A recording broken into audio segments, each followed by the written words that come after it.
अस्सलाम वालेकुम, good morning, happy rainy day और जुम्मा मुबारक। मैं हूं आपके साथ मोहम्मद शुएब और मैं हूं किरण आफ्ताब। और हम दोनों इसलिए भी मुस्कुरा रहे हैं क्योंकि आज रपट जाए तो हमें ना उठैया वाला मौसम आया है। वाकई बहुत प्यारी, बहुत हल्की हल्की फुहार। और स्टूडियो में आज कुछ और भी आया है। क्या आया है? पीला चूजा आया है। वो रहा पीला चूजा। और जब वो चलता है तो टक टक टक की आवाज आती है। और साथ के साथ ये भी होता है कि इस पीले चूजे की हमें जरूरत थी और वो वक्त जा चुका। लेकिन फिर भी सरफराज की बात से ऐसा लगता है कि उनको इस पीले चूजे का इंतजार है। क्या पता हम 500 बना ले, क्या पता कुछ काम बन जाए, क्या पता हम जीत जाए। 500 थोड़ा सा नहीं, बहुत ज्यादा हो गया।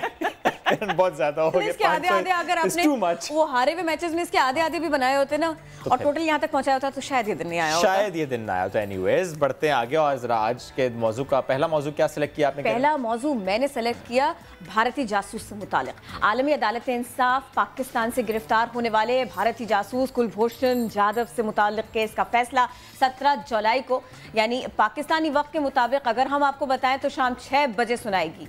ये फैसला 21 फरवरी को महफूज किया गया था। भारतीय जासूस को गिरफ्तार किया गया था 3 मार्च 2016 को बलोचिस्तान के इलाके से और उस पर पाकिस्तान में दहशतगर्दी और जासूसी के संगीन इल्जामात हैं।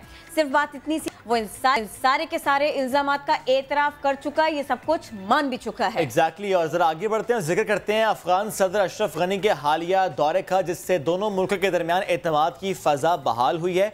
और एक कॉन्फ्रेंस से खिताब करते हुए नईमुल हक ने कहा कि इमरान खान जल्द ही अफगानिस्तान का दौरा करेंगे, लेकिन इसी हफ्ते एक अहम दौरा अमेरिका का भी। और कहा यही जा रहा है कि अफगान अमन अमल ये उसका टॉप एजेंडा होगा। तो भाई वजीर आजम की जो भी एक्टिविटीज़ रहेंगी और जो उसके इम्पैक्ट्स रहेंगे, जो बातें रहेंगी वो तो हम आपको बताएंगे, लेकिन मुल्क के अंदर क्या हो रहा है कुछ उसके बारे में भी आपको अपडेट करते हैं। पाकिस्तान पीपल्स पार्टी के चेयरमैन बिलावल भुट्टो जरदारी ने 4 सद्दा में जलसा किया, धुआंधार खिताब किया, कहा महंगाई का सुनामी है, इसने आवाम को डुबो दिया है, टैक्सेस का सैलाब है, आवाम को बहा दिया है, कौम से झूठ पर झूठ बोला जा रहा है, हर तबके का मुआशी कत्ल किया जा रहा है। ये कैसी तब्दीली है? बिलावल भुट्टो ने कहा दोहरा निज़ाम है, झोपड़ी हराम, बनी गाला हलाल, नवाज शरीफ की ऑफशोर कंपनी हराम, एमक्यूएम की फॉरेन फंडिंग हराम, लेकिन पीटीआई की फॉरेन फंडिंग हलाल है। जुमले बहुत सारे थे, उसके ऊपर बहस भी बहुत सारी हुई, सोशल मीडिया पर बार बार अपलोड भी किया गया, शेयर भी किया गया, लेकिन इस सारे मामले पर पीटीआई का मौक़िफ़ है कि ये सारी बातें, सारा खिताब अपनी जगह, ये जलसा कोई जलसा थोड़ी था, ये तो जलसी थी, ऐसा उन्होंने कहा। जरा बात आपको बता देते हैं वज़ीर आला सिंध की भी। सैयद मुराद अली शाह की ज़ेर सदारत एक बड़ा इजलास कराची में बुलाया गया। कचरे के ढेर पर उन्होंने बड़ा गुस्सा किया। उन्होंने कहा कि कराची में दरख्त काटने का मुकदमा दर्ज किया जाएगा और यही नहीं, अगर किसी रोड पर कचरा मिला, मलबा मिला, दरख्त को काटा गया, इसकी खबर भी मिली ना तो जो मुतल्लिका अफसरान है कार्रवाई तो उनके खिलाफ होगी। उन्होंने सिंध सॉलिड वेस्ट मैनेजमेंट हुक्काम को कचरा उठाने के ठेके मंसूख करने की हिदायत अलग कर दी। इसके अलावा एक और अच्छी सी खबर है, थोड़ा सा इत्मीनान आएगा उन लोगों को कि जिनको लीगल एड की ज़रूरत होती है। कौमी असम्बली की कायमा कमेटी बराए कानून और इंसाफ ने legal aid and justice 2016 authority bill की मंजूरी दे दी है। इसका मकसद मुआशरे के गरीब और कमज़ोर तबके से ताल्लुक़ रखने वाले अफराद को इंसाफ तक रसाई के लिए कानूनी और माली मुआवनत फराहम करना है। एग्जैक्टली 2019 का बिल, इसकी मंजूरी दी गई। वज़ारत कानून इंसाफ के मुतारिफ करवाए गए बिल के तहत मामूली मामलात और मुजरिमाना मुकदमात इसमें मुआवनत फराहम की जाएगी। बड़ी ही इंटरेस्टिंग, बल्कि कहने स्पेशली जो आखिरी आपने खबर दी वाकई एक ना एक इत्मीनान की खबर। अल्लाह करे कि उसी ज़म में काम हो जैसा कि कहा गया है। जैसे कहा गया। एनीवेज क्विकली बढ़ते हैं नया दिन की टॉप स्टोरीज की जानिब।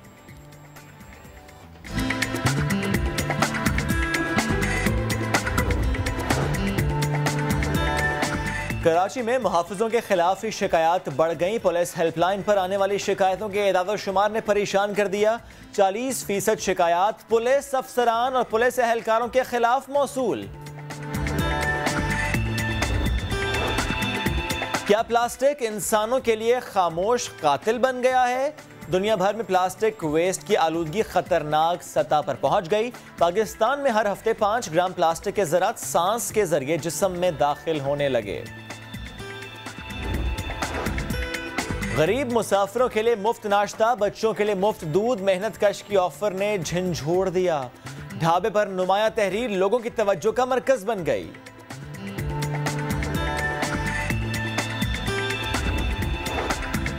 गुंजाइश से ज्यादा मुसाफिर सवार किए गए, हर सू खवातीन और बच्चों की चीखों पुकार की आवाजें सुनाई दी। रेस्क्यू ऑपरेशन में 4 घंटे लगे। पथरियाटा केबल कार पर फंसे मुल्तान के नौजवान की रुदाद। केबल कार पर फंसे अफराद पर क्या बीती, जानिए कुछ देर बाद।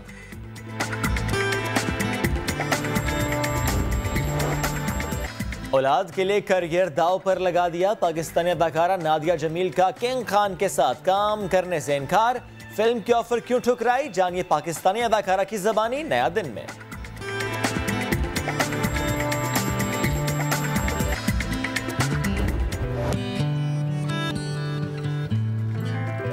नया दिन में कहेंगे खुशामदीद, और मौजू पर बढ़ने से पहले एक तस्वीर आज फिर आपके सामने रखेंगे, यानी तस्वीर कहानी। और आज ये तस्वीर कहानी एक ऐसी रुदाद है, बल्कि यूं कहना चाहिए कि वो ऐसे अल्फाज, ऐसी तहरीर है जो किसी को भी सोचने पर मजबूर कर देते हैं कि महंगाई के इस दौर में और जब परेशानी का ये आलम है, तो क्या हम लोगों की मदद का जज्बा कहीं भूलते तो नहीं जा रहे। और इस तस्वीर की ये रुदाद जरा हम आपको दिखाते हैं।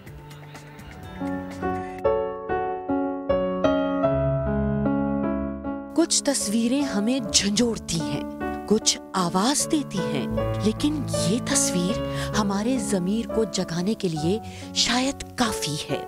वो दीन जो हमें मुसाफिरों के हुकूक और एहतराम सिखाता है। शायद उस माशरे में इस तस्वीर की जगह नहीं, लेकिन क्या वाकई हमें इस तस्वीर की जरूरत नहीं है? खुद से सवाल है, क्या हम मुसाफिरों के हुकूक का ख्याल रख रहे हैं?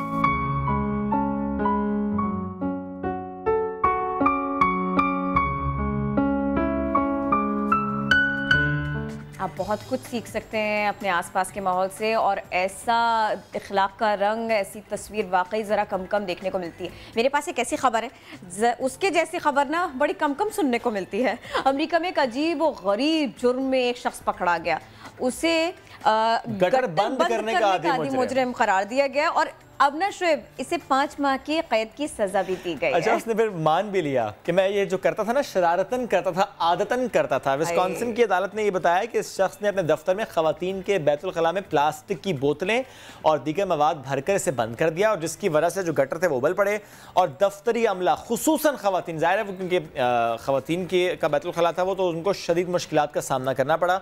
और 26 साल पैट्रिक हैं, इन पर असल में 12 मुकदमा दर्ज हुए, जिनकी अक्सरियत जायदाद को नुकसान पहुंचाने से मुतालिक थी। ताहम बाद में 7 मुकदमात ख़त्म कर दिए गए।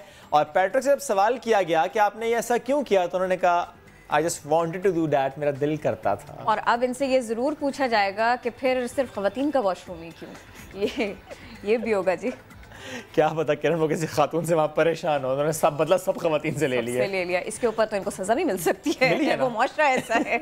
और सजा मिली भी है। एनीवेज, अब जरा बढ़ते आगे और तिब्बी तारीख की बात करेंगे, क्योंकि पहली मरतबा ऐसा हुआ है कि चूहे से इंसानी HIV को मुकम्मल तौर पर ख़त्म करने का तजर्बा किया गया, चूहे पर तजर्बा किया गया, और माहिरीन ने इस अहम काम को 2 मराहिल में अंजाम दिया है। साइंसी जरीदा नेचर यहाँ पर शाया की गई रिपोर्ट के मुताबिक Louis Katz school of medicine, इसमें एक तहकीक की गई जिसके मुताबिक माहिरीन ने चूहे के जिनोम में एक कदरे नई टेक्नोलॉजी के जरिए कुछ तब्दीलियां की थी, और पहले मरहले में लेजर का इस्तेमाल किया गया जो एंटी रेट्रोवायरल थेरेपी की किस्म है, और इसके बाद जो टेक्नोलॉजी है उसके जरिए वायरस से मुतासरा DNA निकाल कर बाहर किया गया। और यही नहीं, सेल हों या टिश्यूज़ हों, इससे मुतासरा वायरस के निकालने का जो काम किया गया, तो तकरीबन उसमें अगर हम रेशो देखें तो 1/3 जो चूहे थे उनसे कामयाबी मिली, उनसे निकालने में इनको आसानी हुई, कामयाबी हुई। ट्री मैन सिंड्रोम के बारे में आपको पता है? यानी कि क्या ऐसा है कि इंसान को दरख्त बनते हुए आपने देखा हो, ये वही है। हम आपको ऐसे ही दिखाते हैं आज एक शख्स जिसके हाथ दरख्त के जैसे हो गए, दरख्त की लकड़ी के जैसे हो गए। गैर मुल्की मीडिया के मुताबिक बांग्लादेश का 28 साला नौजवान ऐसी बीमारी में मुब्तला है, और इसके बायस ही उसके हाथ दरख्त की लकड़ी के जैसे हो गए। डॉक्टर्स के मुताबिक ट्री मैन सिंड्रोम इस बीमारी को कहा जाता है। ये इंसानी जिस्म के मुख्तलिफ हिस्सों पर असरअंदाज होती है। 2016 से अब तक इस नौजवान के 25 ऑपरेशंस किए जा चुके, और इसके हाथों पर बनने वाली लकड़ी नुमा पुरस्कार चीज़ को हटाने की कोशिश की जा चुकी है। इस नौजवान के मुताबिक वो रात को सो भी नहीं पाता। बीमारी और दर्द से हार मानने वाला ये नौजवान कई बार डॉक्टर्स को हाथ काटने के लिए भी कह चुका है। ये इस कदर अपनी इस हालत से परेशान है। चलिए ज़रा वापस आते हैं और कराची आपको लिए चलते हैं। और कराची का मौसम बड़ा खुशगवार है, बूंदाबांदी हुई रात को भी, आज सुबह भी जब ऑफिस आ रहे थे यकीन जानिए दिल नहीं कर था। Anyways thank you so much Kiran, आपने कॉफ़ी मंगवाई क्योंकि इस मौसम में कॉफ़ी बनती भी थी। सिर्फ कॉफ़ी नहीं बनती, मैंने कॉफ़ी मंगवाई, आप पकौड़ों का इंतजाम कर सकते हैं और यकीन कीजिए ये भी एक अच्छा कॉम्बिनेशन होगा। मेरा ख्याल है सुनने वालों ने सुन लिया है। एनीवेज ये बारिश का सिलसिला 24 घंटे जारी रहेगा, तो आप हमें किसी वक्त भी समोसे पकौड़े खिला सकते हैं। अच्छा, कल मैंने सोशल मीडिया पर ये पढ़ा था कि सिर्फ बादल रहेंगे जुलाई में और बारिशें नहीं होंगी। ये बड़े बेईमान किस्म के बादल हैं। कभी बरसना नहीं होता, बरस पड़ते हैं, जब बरसना हो तो बरसते नहीं। एनीवेज इस सब के बाद में ना शुएब, इस सब के बाद में ये होता है कि गाड़ियां और खास तौर पर जो बाइक्स होती है ना वो बहुत संभाल कर चला रहे हैं। और ऐसा मैंने सुबह देखा किरण, जब मैं ऑफिस आ रहा था तो एक खातून गिरी थी बाइक से, बाइक स्लिप हुआ तो स्पेशली हम जो बाइकर्स हैं उनको कह रहे हैं कि प्लीज़ एहतियात कीजिए। वैसे हमारे कैमरा मैन है वो भी थोड़ा स्लिप हुआ था, anyways he is fine which is good, लेकिन ये है कि प्लीज़ एहतियात कीजिए, स्पेशली जब बारिश का मौसम है, सड़कों पर फिसलन होती है, फ्लाईओवर्स हो, अंडरपासेस हो, तो वहाँ पर ज़्यादा एहतियात कीजिए। जी बिल्कुल। और पता है आपको इन बारिशों में बचना तो पड़ता है, लेकिन इनके साथ साथ ना, इन बूंदों के साथ साथ बड़ी अच्छी फीलिंग्स होती हैं, चेहरे खिल उठते हैं। बारिश हो गई ना अगर खुलकर, तो भाई फिर उसके बाद होगा ये कि गर्मी कम हो जाएगी, गर्मी की शिद्दत में कमी आ जाएगी। सारे के सारे लोग इस वक्त यही दुआएं कर रहे हैं कि गर्मी शायद इस सूरत यही कह भी रहे हैं, ये शहरी कह भी रहे हैं कि जरा जमकर बारिश हो जाए। एक बार तो सारा सुनवाते हैं कि कराचियाइट्स क्या कह रहे हैं आज के मौसम से मुताल्लिक। हमारी पूरी उम्मीद अल्लाह ताला से कि आज तो कुछ तेज़ हो जाए बारिश, तो हमारी ख्वाहिश पूरी हो जाए, कल के कराची वालों की ख्वाहिश पूरी हो जाए। बहुत कराची के वालों के लिए बड़ी खुशनसीबी है कि अल्लाह ताला की तरफ से रहमत हुई है और इतनी बड़ी बारिश हुई है। तेज़ बारिश पड़े और पूरा दिन पड़े अल्लाह करे तो कराची वालों का मसला हल हो जाएगा और बहुत अच्छा हो जाएगा मौसम। सुबह तो बहुत ही अच्छा होता है लेकिन दिन में बहुत बुरा हो जाता है। अच्छा किरण, आज मुझे पता कैसे मालूम हुआ कि बारिश हो रही है? कैसे? जब लाइट चली गई। मैं उठा, मैंने कहा लाइट गई, मैंने फौरन जब पर्दा हटाया तो देखा अच्छा बाहर तो मौसम अच्छा, मैं कहा fine, that is the reason कि लाइट गई। तो आइए चंडीगढ़ रोड हो, खारादर हो, model colony, Korangi, Orangi town, Shah Faisal colony, Malir, रफायाम, लियाकताबाद, यानी कोई मैंने जगह छोड़ी नहीं है। इसके अलावा लाइट ने नहीं छोड़ी ना, जाने में कोई कसर नहीं उठा रखी। इसके अलावा नॉर्थ कराची के कुछ इलाके ऐसे हैं कि जहाँ पर लाइट गई है, घंटों के लिए गई है। और अबुल हसन इस्फहानी रोड, कराची यूनिवर्सिटी के आसपास का इलाका, यहाँ पर लोड शेडिंग हुई है। यहाँ बारिश से पहले ऐसा लगा कि बारिश आने से पहले बिजली चली गई। और ये जो फुटेज में आपने दिखाया ना गंदे वाले पंखे, जिसके पंखे थे ना प्लीज साफ करें। जब लाइट जाती है और पंखे बंद, नजर आता है कि पंखे कितने गंदे हैं। वापस आ जाए। मौसम के साथ साथ जो आपने सफाई की बात की ना, क्या बात है, क्या बात मैं तो अब देखना भी सियासत की बात भी कर दूंगा। कोई यूटर्न नहीं था बहरहाल इसमें, लेकिन चलिए ठीक है, हम सियासत की बात करते हैं कि सियासी हलचल हो रही है और रोजाना ही हो रही है। हुकूमती इक़दामात का हम रोजाना तस्करा करते हैं। तो आज क्या हो रहा है कि स्पेशली कहा गया कि अगर एक कनाल घर है या 500 गज से जायद का घर है और अगर आपकी 100 सीसी से जायद की गाड़ी है और फिर अब फाइलर नहीं बनते तो फिर एक्शन होगा। एफबीआर ने इससे मुतालिक स्पेशली ये नोटिफिकेशन जारी किया, बल्कि कहना चाहिए कि बताया गया इससे मुतालिक। तो टैक्स फाइलर तो होना होगा आपको लाजमी, अगर ये मामलात ऐसे हैं, यानी लैंड आप ओन कर रहे हैं और या फिर गाड़ी 100 अच्छा शुएब, इसमें हो क्या रहा है ना, ऑपोजिशन के गिर्द भी घेरा तंग होता जा रहा है। वजीर आजम इमरान खान ने 2 टोक पैगाम दे दिया है, साफ बात कर दी है, राना सनाउल्लाह की गिरफ्तारी से हुकूमत का कोई लेना देना नहीं है और ऑपोजिशन अपने जराइम से दरअसल तवज्जो हटाना चाहती है। शहरियार आफरीदी भी मैदान में आए और कहा कि राना सनाउल्लाह की गिरफ्तारी कैसे अमल में आई, क्या सबूत है, ये सारी की सारी बातें आपको ज़रूर बताई जाएंगी। दूसरी जानिब ऑपोजिशन कह रही है कि सवालात अभी भी बहुत हैं। कौमी असम्बली की कायमा कमेटी बराए खजाना के चेयरमैन असद उमर अपनी ही हुकूमत के रवैये से बड़े नाला दिखाई देते हैं। इजलास में सीनियर हुकाम की अदम शिरकत, इस पर मुख्तलिफ बिल्स की मंजूरी एहतजाजन मौखर कर दी। एक तरफ जिन मामलात पर ध्यान होना चाहिए ऑपोजिशन कह रही है उन पर नहीं है, और दूसरी तरफ ऑपोजिशन का शिकवा ये है कि भाई कुछ एक कन्विंसिंग बात भी कर लीजिए। एग्जैक्टली किरण, स्पेशली आप असद उमर से मुतालिक बता रही थी, हाउ इंटरेस्टिंग इज दैट, यानी वो इतने करीब हैं, he is so important in PTI और वो खड़े हुए अपनी हुकूमत के खिलाफ कि you should take things seriously. और ये बजट स्पीच से, बजट डिबेट से लेके अब तक हम देख रहे हैं कि इसी तरह से उनका बिहेवियर रहा है। ये ऑनगोइंग पॉलिटिकल सिचुएशन है और इसमें हम सब का अहाता करते हैं। हमें ज्वाइन किया है अंबर शमसी, हमारी एंकर पर्सन है। अंबर बहुत शुक्रिया, गुड मॉर्निंग कहेंगे आपको। देखा ही जा रहा है अंबर के एहतसाब के नाम पर जो बड़ी मछलियाँ हैं उसके गिर्द हुकूमत घेरा तंग कर रही है, इदारे घेरा तंग कर रहे हैं। लेकिन ज़रा मुझे कारोबारी हजरात और अवाम इनसे मुतालिक कमेंट कीजिए जो डर, जो खौफ यहाँ पर पाया जा रहा है, क्या हुकूमत अवाम का ये खौफ, ये डर, ये परेशानी, इसे ख़त्म कर पाएगी, इसे कम कर पाएगी? मेरे ख्याल में बहुत ज़रूरी है कि हुकूमत अवाम का डर और खौफ ख़त्म कर पाए। ख़ास तौर पर अभी हाल ही में इसी हफ्ते में गई थी फैसलाबाद, जहाँ मैं बहुत ऐसे छोटे कारोबारी अशख़ास से मेरी मुलाकात भी हुई थी। और अजीब से मज़ाहिया भी बात बताती हूँ कि हम जब अपने कैमरे क्रू के साथ पहुँचे तो एक जो कारखाने का जो ओनर था, मालिक था, उनका कहना था कि मेरे जो स्टाफ है वो लोग डर गए थे कि FPR का कहीं छापा तो नहीं मारा जा रहा। तो ये डर और खौफ बिल्कुल मौजूद है, और उसकी कुछ वजह ये भी है कि बहुत से लोग हैं जो अपना टैक्स फाइल ना सिर्फ नहीं करते बल्कि टैक्स पूरा अदा भी नहीं करते। सही। तो ये डर और खौफ ज़रूर मौजूद है, और ख़ास तौर पर बिजनेसेस में। अब हुकूमत को इसके हवाले से क्या करना चाहिए? प्रेस कॉन्फ्रेंसेस तो जाहिर होती है, लोग बात करते हैं, बल्कि जो FBR के चेयरमैन है शबर जैदी साहब, वो भी मुलाकातें करते हैं। लेकिन मेरे ख्याल में ये मुलाकातें ज़्यादा होनी चाहिए, क्योंकि इस वक्त ख़ास तौर पे मैं कहूँगी कि लोगों का डर और खौफ तो ज़रूर है, लेकिन बिजनेसेस का भी, छोटे ख़ास तौर पे जो बिजनेस हैं जिनके असर रसूख शायद उतना नहीं है जितने बड़े कारोबारी लोगों का है, उनका बहुत ज़्यादा है, और इसके लिए मुलाकातें ज़रूरी हैं। ओवरसीज सारी की सारी अपनी जगह, करप्शन के खिलाफ हुकूमती मौक़िफ़ बहुत सख्त है, इंतहाई सख्त है। ऐसे में ब्लैक मनी को सफ़ेद करने के लिए एमनेस्टी स्कीम, ये तनकीद भी की जा रही है। आप इस सबको कैसे देखती हैं?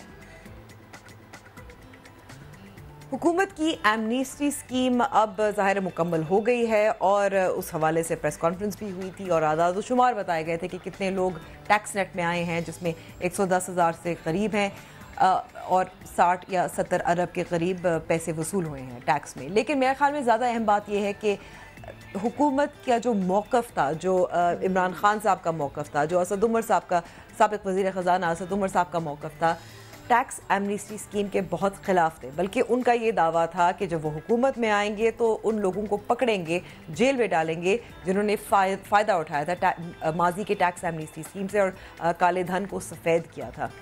अब हुकूमत में आ गई, मजबूरी हो गई कि रेवेन्यू कलेक्शन शॉर्टफॉल बहुत ज़्यादा है, 4070 से ज़्यादा अरब रुपए से ज़्यादा है, इसलिए हुकूमत को बहुत अर्जेंटली पैसे भी चाहिए। साथ साथ कोशिश भी ये की जा रही है कि क्योंकि इस्लाहात भी करने हैं, डॉक्यूमेंटेशन भी करनी है मईशत की, इकॉनमी की, तो फिर वो यू टर्न तो लेना पड़ा।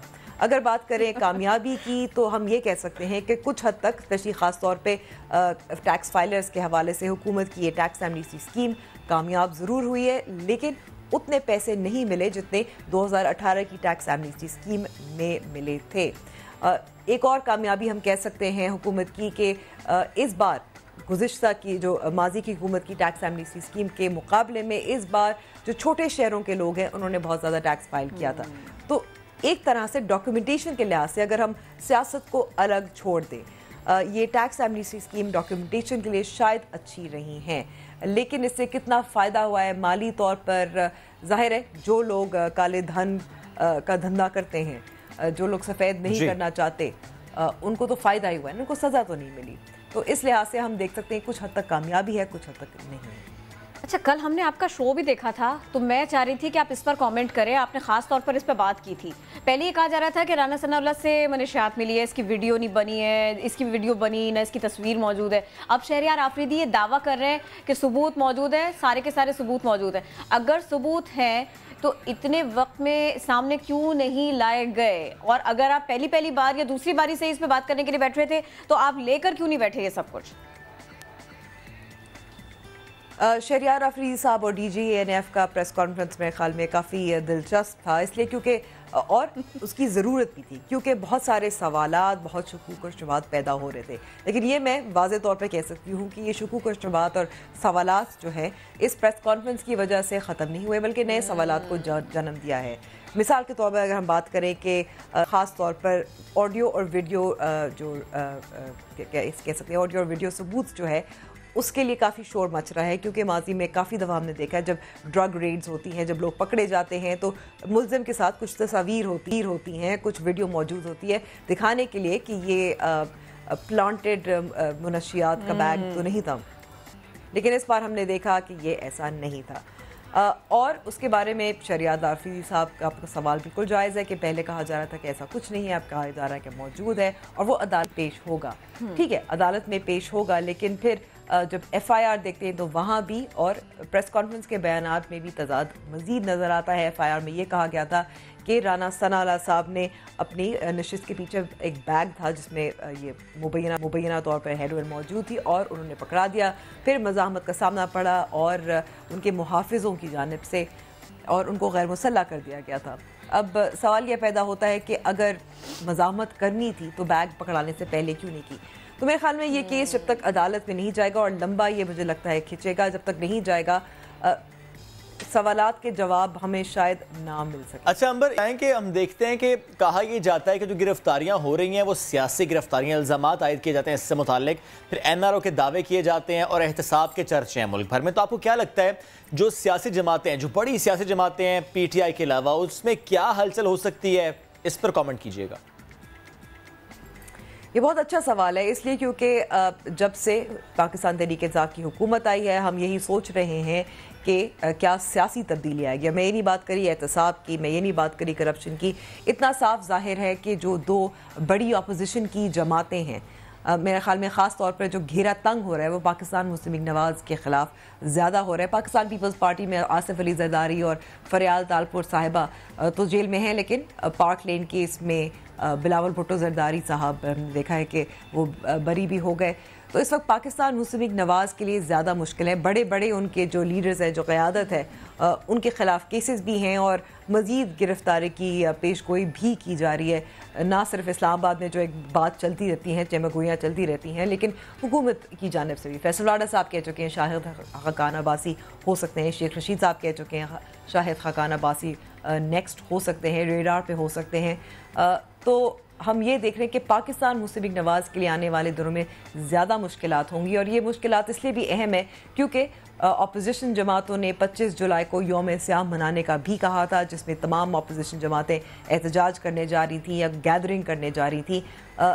मेरे ख़्याल में ये उनके लिए मुश्किल तो नहीं होगा क्योंकि वो बार बार कह रहे हैं कि वो बिल्कुल उनकी नीयत है, वो करने जा रहे हैं, लेकिन जाहिर है उस दिन तक हमें देखना है कि मज़ीद उनकी गिरफ्तारियां और होती या नहीं, फिर उसे ये तासुर फैलेगा कि ये सियासी इंतकाम है, एहतसाब। सही, बहुत शुक्रिया अंबर शमसी, आप साथ मौजूद थे। जिस तरह आपके चेमगोइयाँ इस्लामाबाद में होती हैं, आज शेख रशीद साहब हो या दीगर सियासी रहनुमा वो पेशगोई करते हैं कि वो शाहिद खाकान अब्बासी भी हो सकते हैं, वो कोई और रहनुमा भी हो सकता है। तो यहाँ पर सवाल ये भी है कि जिसका जिक्र इदारों को करना चाहिए वो पॉलिटिकल लीडर्स की तरफ से क्यों आता है, ऐसा आता है और इसी से मामलात मुतनाज़ बनते चले जाते हैं। अव्वलन इसी से बनते हैं, दोयम किससे, इसकी बात नहीं करेंगे।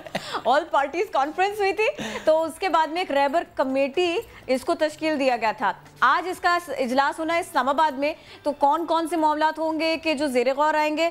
और इसमें अहम तरीन बात यह है कि इजलास में रहबर कमेटी के सरबराह का चुनाव, इसका इंतखाब भी किया जाना है और इसके अलावा चेयरमैन सेनेट का मामला भी ज़ेरे गौर आना है। इस पर बात करते जुल्फ़िकार इकबाल हमें ज्वाइन करते हैं। जुल्फ़िकार इकबाल, चेयरमैन सेनेट, ये अहम मामला है, मुझे बताइएगा इससे मुताल्लिक ऑप्शंस क्या हैं जिन पर गौर किया जाएगा? दो बेसिकली चीजें हैं एजेंडे के ऊपर रहबर कमेटी के इजलास में। सबसे पहले तो इजलास में कमेटी के सरबराह का चुनाव होगा। हमें जो बताया गया है कि वोटिंग चुनाव होगा, जिसमें मुस्लिम लीग नून ये चाहती है कि सरबराही उसके पास आए, पीपल्स पार्टी ये चाहती है कि सरबराही उसके पास आए। तब देखना होगा कि अंदर किस हद तक ये लोग किसी नाम के ऊपर मुत्तफिक हो पाते हैं या नहीं।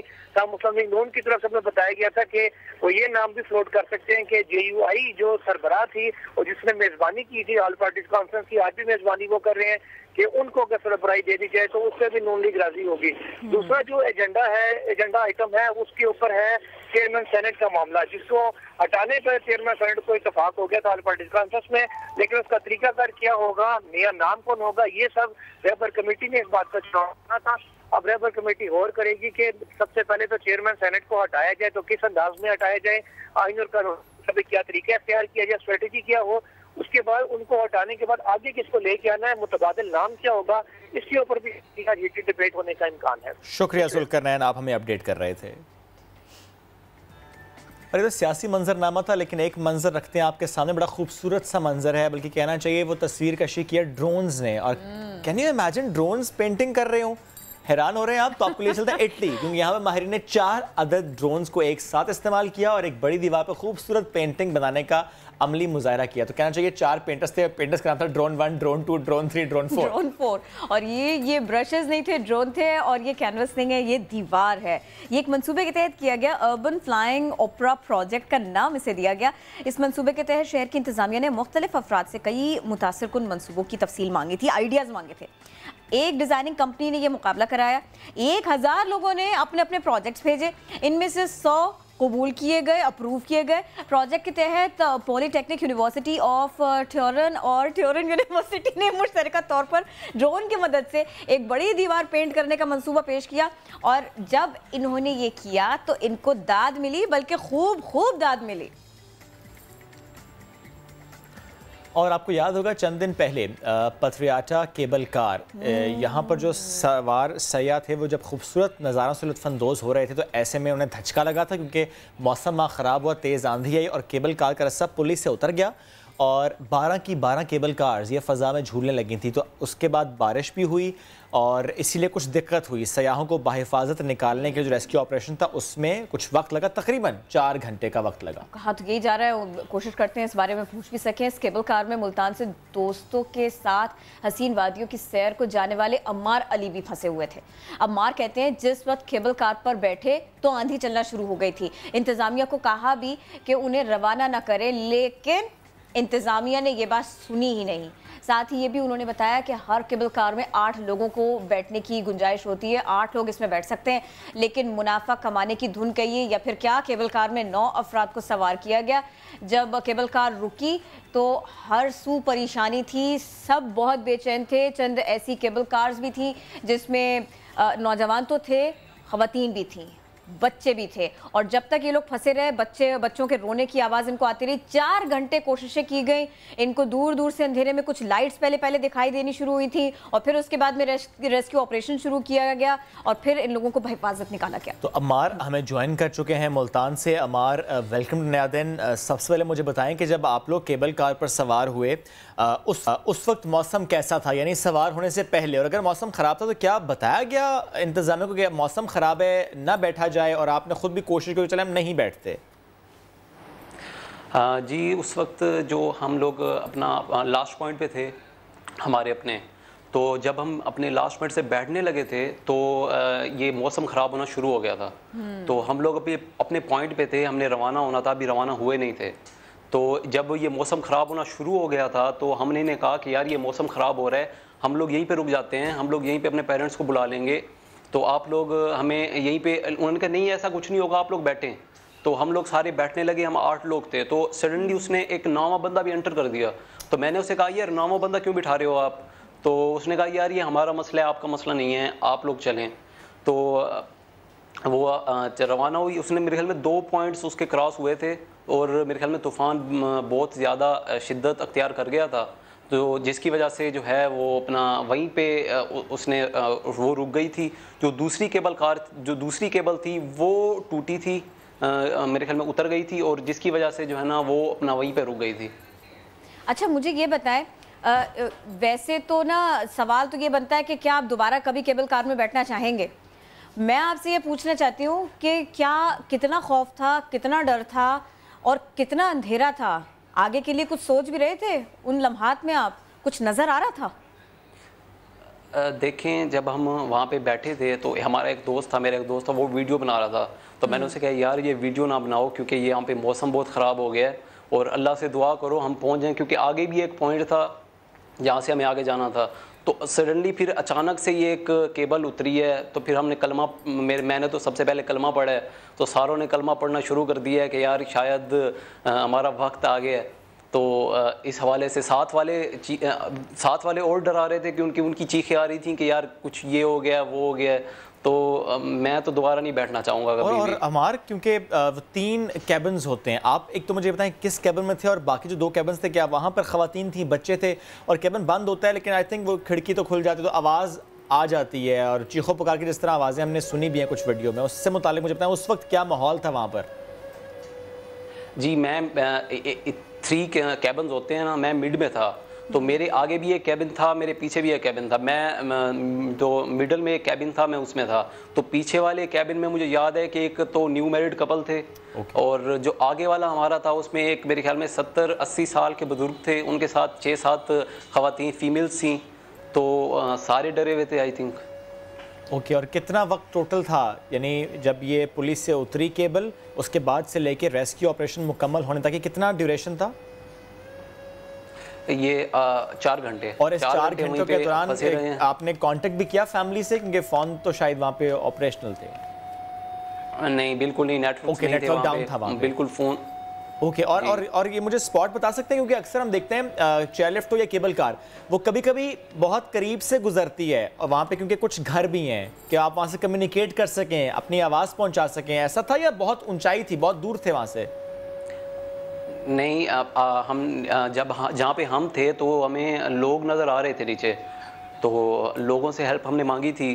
तो फिर हमने रेस्क्यू 1122 पे कॉल की, तो वो भी मेरे ख्याल में रिस्पांस उन्होंने बहुत लेट किया है। उन्होंने कहा ये हमारी जॉब नहीं है।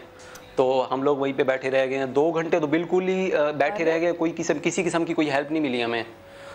अच्छा, आप रेस्क्यू 1122 की बात बता रहे हैं ना, मैं ये आपका ये वाले जो सवाल है ना मैं इन्हीं से कर लेती हूँ। हमको ज्वाइन करें इंचार्ज इमरजेंसी रेस्क्यू मरी इंजीनियर कामरान रशीद। कामरान साहब, बहुत शुक्रिया आप नियादन को वक्त दे रहे हैं। अभी अमार ये बता रहे थे कि आप लोगों ने थोड़ी देर की और पहले ये वाली बात होती रही कि आप लोग का ये काम है भी कि नहीं, ये आपकी जुरिस्डिक्शन में आता भी है कि नहीं, आपके फ़राइज़ में शामिल है भी कि नहीं।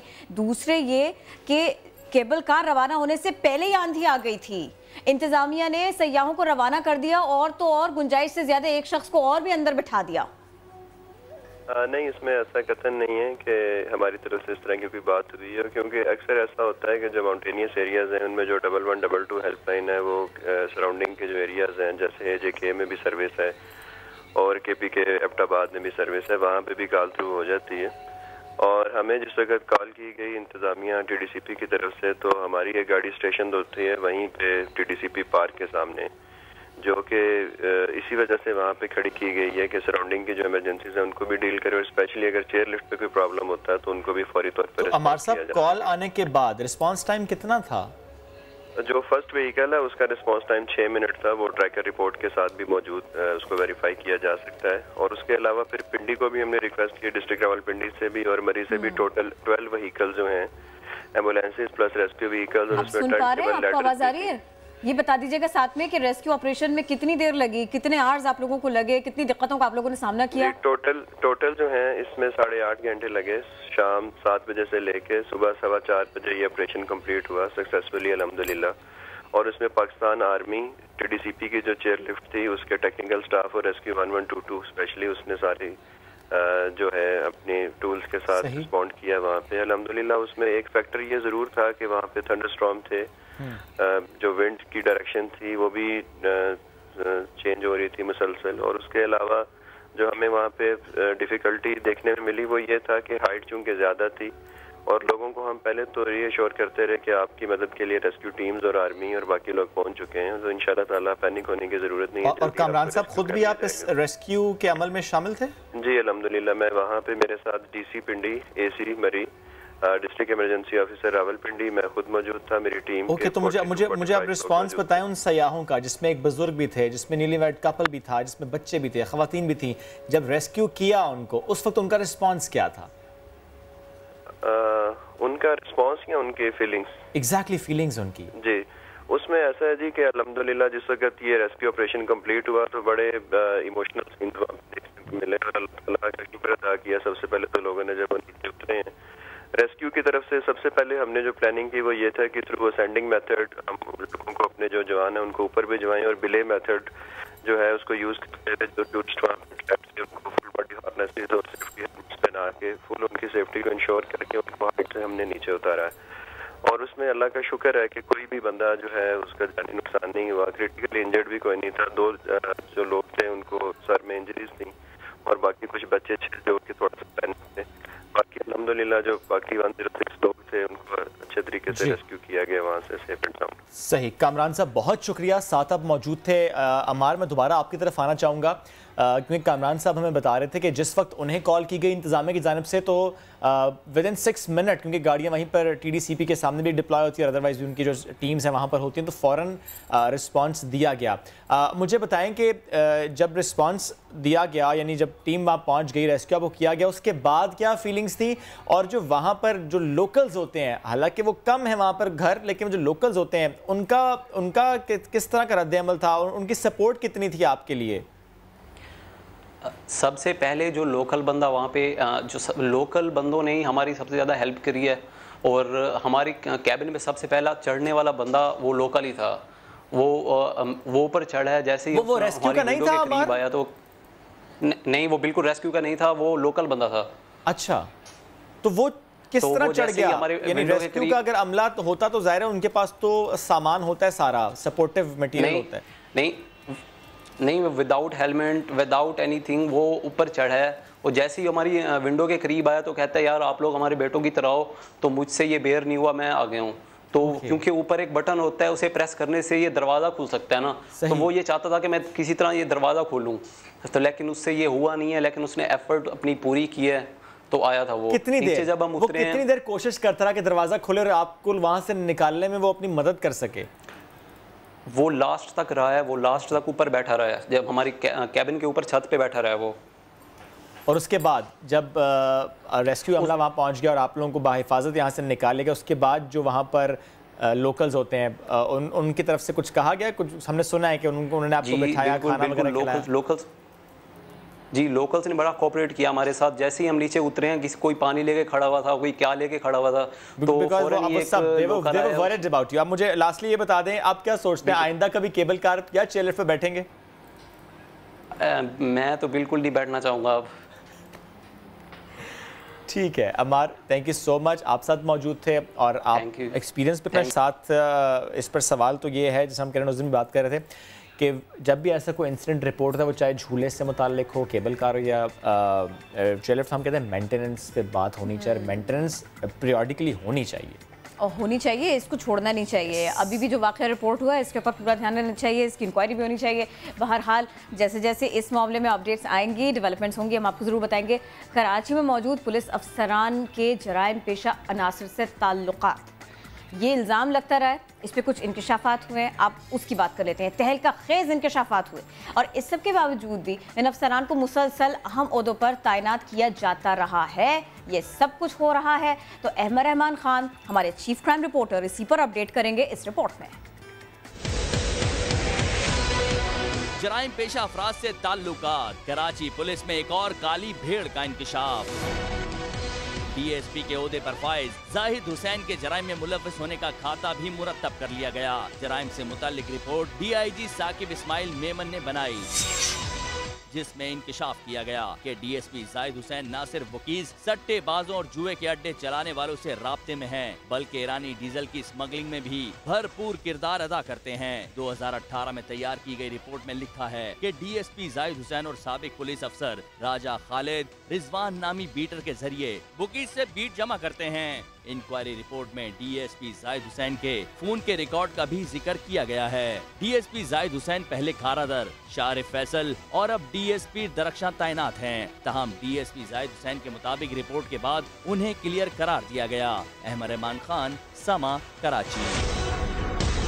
तो कराची में मुहाफिजों के खिलाफ ही शिकायत बढ़ गई हैं। पुलिस हेल्पलाइन पर आने वाली शिकायतों के स्टैट्स अगर आपको शेयर हम करें तो वो स्टैट्स ऐसे हैं जिससे सब परेशान हो सकते हैं, क्योंकि मीडिया रिपोर्ट्स के मुताबिक कराची पुलिस की व्हाट्सएप हेल्पलाइन पर कुल 1603 शिकायत मौसूल हुई हैं, जिनमें से 40% से जायद शिकायत पुलिस एहलकारों, पुलिस अफसरान के खिलाफ थी। 2019 के इब्तदाई 6 माह के दौरान 696 शिकायत पुलिस एहलकारों के खिलाफ थी। ताहम फौरी तौर पर 40 अफसरान के खिलाफ एक्शन लिया गया और इसमें 23 को मुअत्तल किया गया, जबकि 17 को मुख्तलिफ सजाओं का सामना भी करना पड़ा है। इसी पर बात करेंगे, हमारे साथ मौजूद हैं हमारे रिपोर्टर साउद बिन मुर्तज़ा। साउद, पुलिस एहलकारों के खिलाफ किस नौयत की शिकायत मौसूल हुई है, इस हवाले से बताएं सबसे पहले।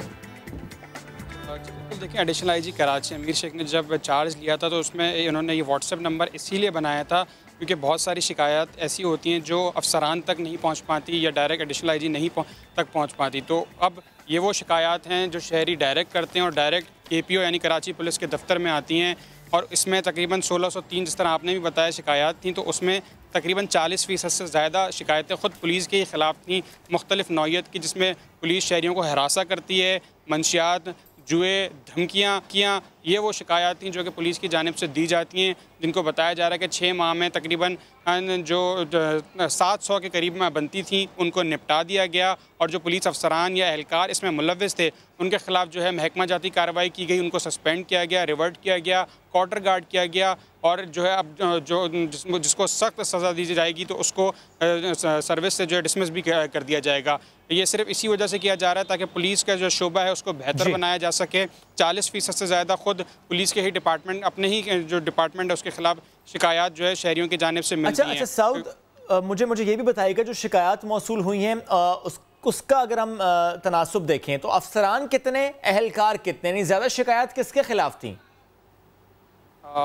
शुएब, ये वो शिकायत हैं जो कि थाना जात की सतह पे पुलिस को मिलती हैं, जो कि थाने पे जब लोग शहरी ख़ास तौर पे जाते हैं तो उनको पुलिस का रवैया सही नहीं मिलता, या जब उनका कोई केस परस्यू होता है तो वो नहीं होता, तो उसमें कोई सीनियर लेवल के अफसरान तक ये चीज़ नहीं जाते हुए देखी गई, क्योंकि इस तरह के अफसरान अब लगाए गए हैं तो इस तरह की शिकायत नहीं आई। इसमें ज़्यादा से ज़्यादा जो है DSP लेवल तक ये शिकायत जाती हैं कि उनकी जो केसेस हैं या उनको धमकियां मिल रही हैं या उनकी ज़मीन पर अगर कब्ज़ा हुआ है तो जो कब्ज़ा माफिया उसकी पुलिस एहलकार सरपरस्ती कर रहे हैं, SHO तक जाती है ये बात। और उसके साथ साथ जो एहलकार जो थाने में तैनात होते हैं या किसी और जगह पर तैनात होते हैं, इंस्पेक्टर या उससे नीचे कांस्टेबल लेवल तक के, उनके खिलाफ ये शिकायत हैं, जिनके खिलाफ फौरी तौर पर एडिशनल IG के जो मातहत हैं उनके खिलाफ फौरी एक्शन भी लिया गया, उनको सस्पेंड भी किया गया, कुछ को क्वार्टर गार्ड भी किया गया है। ठीक है, हमारे साथ ही रहिएगा।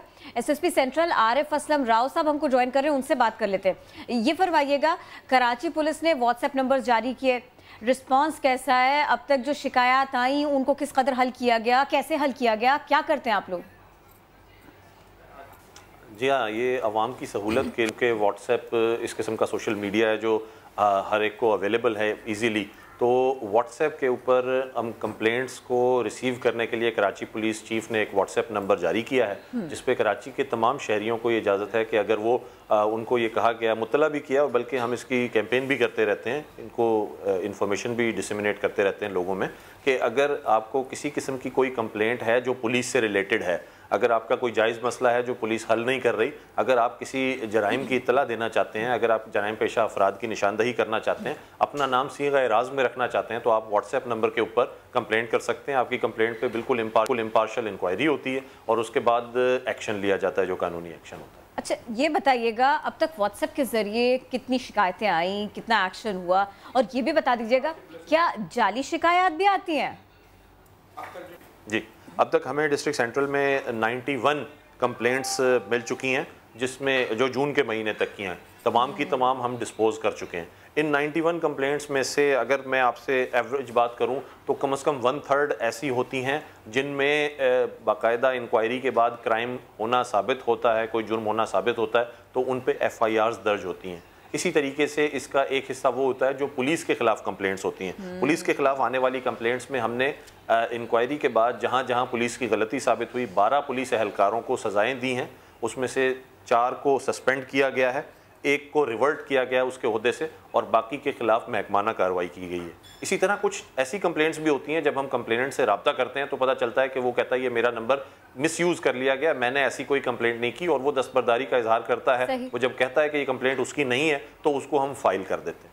अच्छा, ये पुलिस के खिलाफ शिकायत की आप खुद भी बात कर रहे हैं, आप ही के पुलिस ही के आदाद-ओ-शुमार है जिसके मुताबिक WhatsApp नंबर पर 40% शिकायत पुलिस एहलकारों के खिलाफ ही आती हैं। ये बात तो हम अब तक सुनते आए, आप हमें बता सकते हैं ऐसा क्यों है?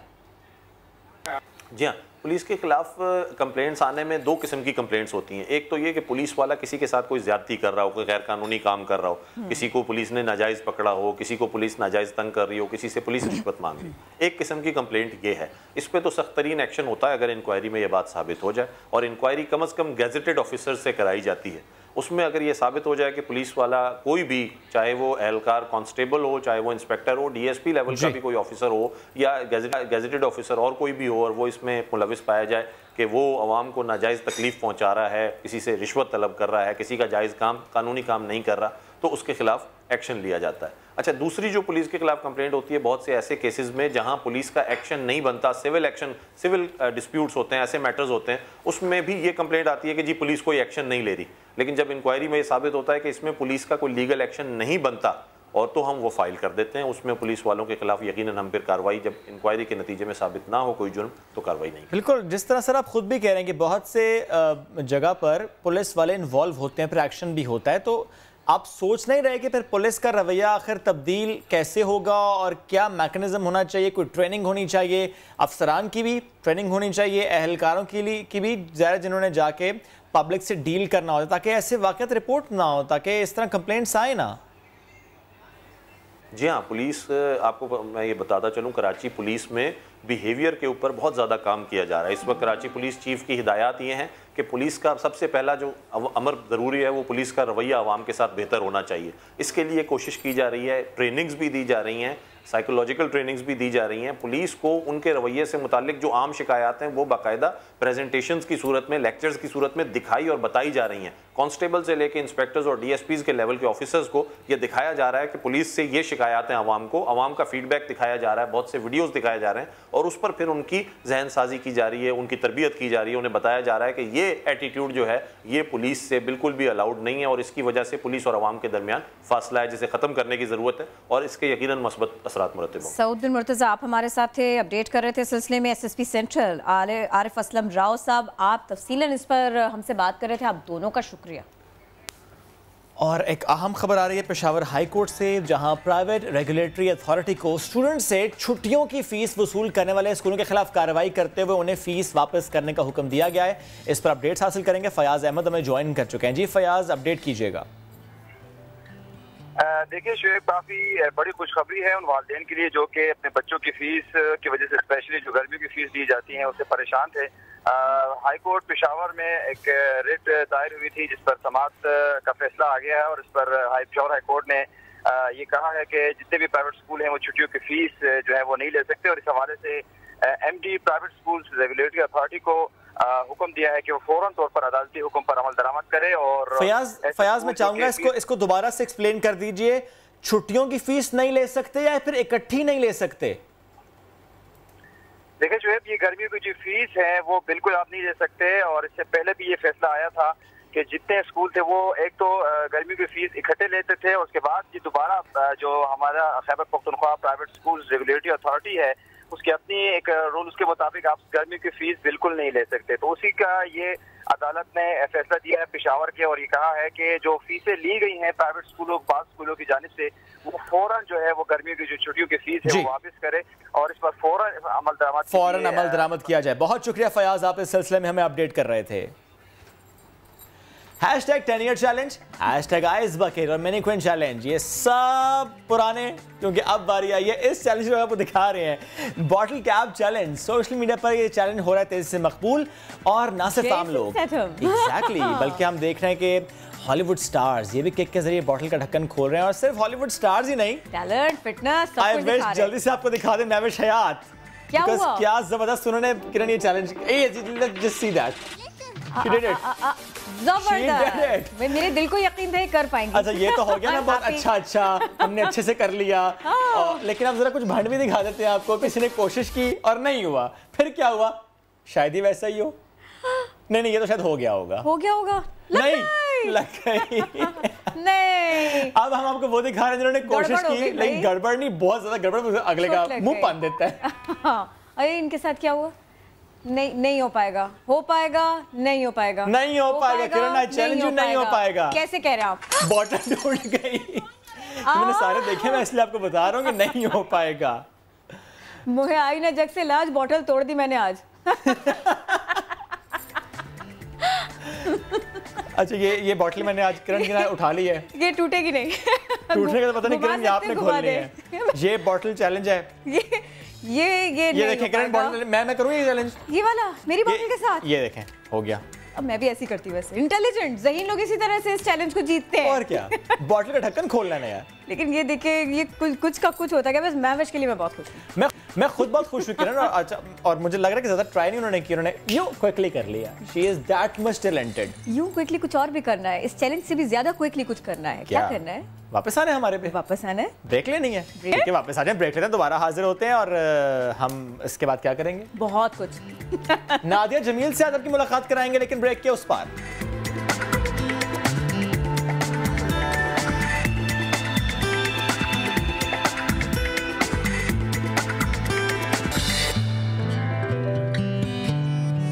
नए दिन में नए सिरे से खुशामदीद। श्रेवी क्या है? ये चूजा है, कह रहा है शाहीन अल्लाह का वास्ते अच्छा खेलना नहीं तो वह कंगफू करेगा। वाह, ये भी कुट कर रहा है। इसको भी बिल्कुल किसी मौजे की उम्मीद नहीं है फिलहाल। कोई बात नहीं। लो, वो भी थक गया। पीला चूजा ग्रीन शाइनों से थक गया। ये पीला चूजा, ये हरे हरे शाइन, प्लीज रुस्वा ना करना। चलो अच्छा ही खेलना। एनीवेज, इसके कंगफू से मुझे याद आ गया, ये तो चूचा है। और तू रुक जा, ये तो चूचा है, लेकिन जो बिल्लियां हैं आपको पता है वो भी कंगफू करती हैं। हैरान हो रहे हैं, सोशल मीडिया पे कुछ ऐसा ही हो रहा है। मुख्तलिफ ममालिक से लोग अपनी यस ये लोग शेयर कर रहे हैं वीडियोस कि किस तरह उनकी पालतू बिल्ली ब्रूसली पोज में वीडियो बनवा रही है। तो ये पता है चालाकी की है। क्या? टिश्यू पेपर हाथ के आगे लगा दिया, कोई चीज उनके हाथ के आगे कर दी पैर के, उसके बाद में वो मुंह खुद ही ऐसी बन जाती है। और आवाजें तो बिल्लियां वैसी निकालती हैं जैसे कुंग फू हो रही है ना। ये आपने आइडिया दिया, हम भी अपनी बिल्ली का ऐसा कर सकते हैं, वीडियो बना सकते हैं। एक आधा बिल्ली की आवाज आती है आपको जो आपको लगे ये बस कुंग फू से करीब नहीं जा रही, लेकिन ये अच्छी थी। ये भी अच्छी थी, मुझे आपका टैलेंट पता चल गया। अच्छा, लेकिन चलिए, बिल्लियों से हम चूजे से गए थे बिल्ली, अब बिल्ली साहब को लेकर कॉकरोच की तरह, क्योंकि कॉकरोच से मुताल्लिक नहीं कॉकरोच से वैसे डरना चाहिए, नहीं डरना चाहिए, नहीं डरना चाहिए। बहुत सारे लोगों को डर लगता है। चुनना मुन्ना से तो होता है, लेकिन नई तहकीक ने बताया है कि बहुत सख्त जान है। वैसे किरण, इनके हवाले से ना पहले से ही कहा जाता है कि अगर कहीं पे न्यूक्लियर बम भी फट जाए ना, जब सब कुछ खत्म हो जाए, इनको कुछ नहीं होता। कॉकरोच बच जाते हैं भाई। लाल बेग कई दवाओं के खिलाफ मुजामत पैदा करते हुए मजीद नाकाबिले शिकस्त होते जा रहे हैं। ये नई तहकीक में इंकशाफ हुआ है। जो लोग कॉकरोचेस से डरते हैं, ये उनके लिए मजीद घबराने वाली बात है। रहने दे, एक खातून की चप्पल की मार है।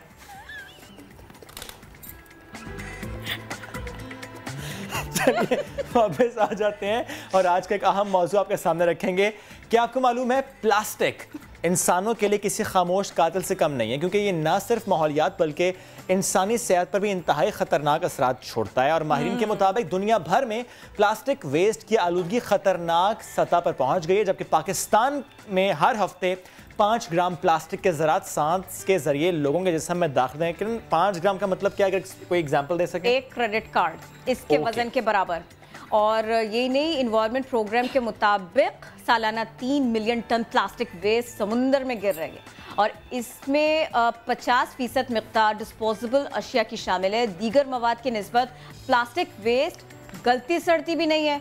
तो प्लास्टिक की खाली बोतलें, इनके गलने में 200 साल लगते हैं, यानी 200 साल वो आबी हयात हो या मैं और आप या दीगर मखलूक, उसको 200 साल तक नुकसान पहुंचता रहेगा, ये मादूम होती रहेंगी। लेकिन ये प्लास्टिक, ये मशरूब पीने की बोतलें, ये सब अपनी जगह रहेंगी। एग्जैक्टली। और जब हम प्लास्टिक से मुतालिक बात करते हैं तो आज थोड़ा सा आपको ना हिस्ट्री में भी लेकर चलते हैं। यानी हम देखते हैं 2011 से अब तक हर साल जुलाई में इंटरनेशनली प्लास्टिक फ्री जुलाई के तौर पर इस मंथ को सेलिब्रेट किया जाता है, ताकि आगाही हो कि प्लास्टिक कितना ख़तरनाक है। लेकिन ये जानते हैं कि आप कि प्लास्टिक की दरियाफ्त आखिर कब हुई थी, इस्तेमाल इसका बढ़ा कब था और फिर कब ये एक मसले का बाइस बन गया, यानी एनवायरमेंटल प्रॉब्लम का बाइस बन गया। तो चलते हैं अपनी साथी एंकर सिद्रा मीर की जानिब, जो कि इससे मुताल्लिक मजीद बताएंगी।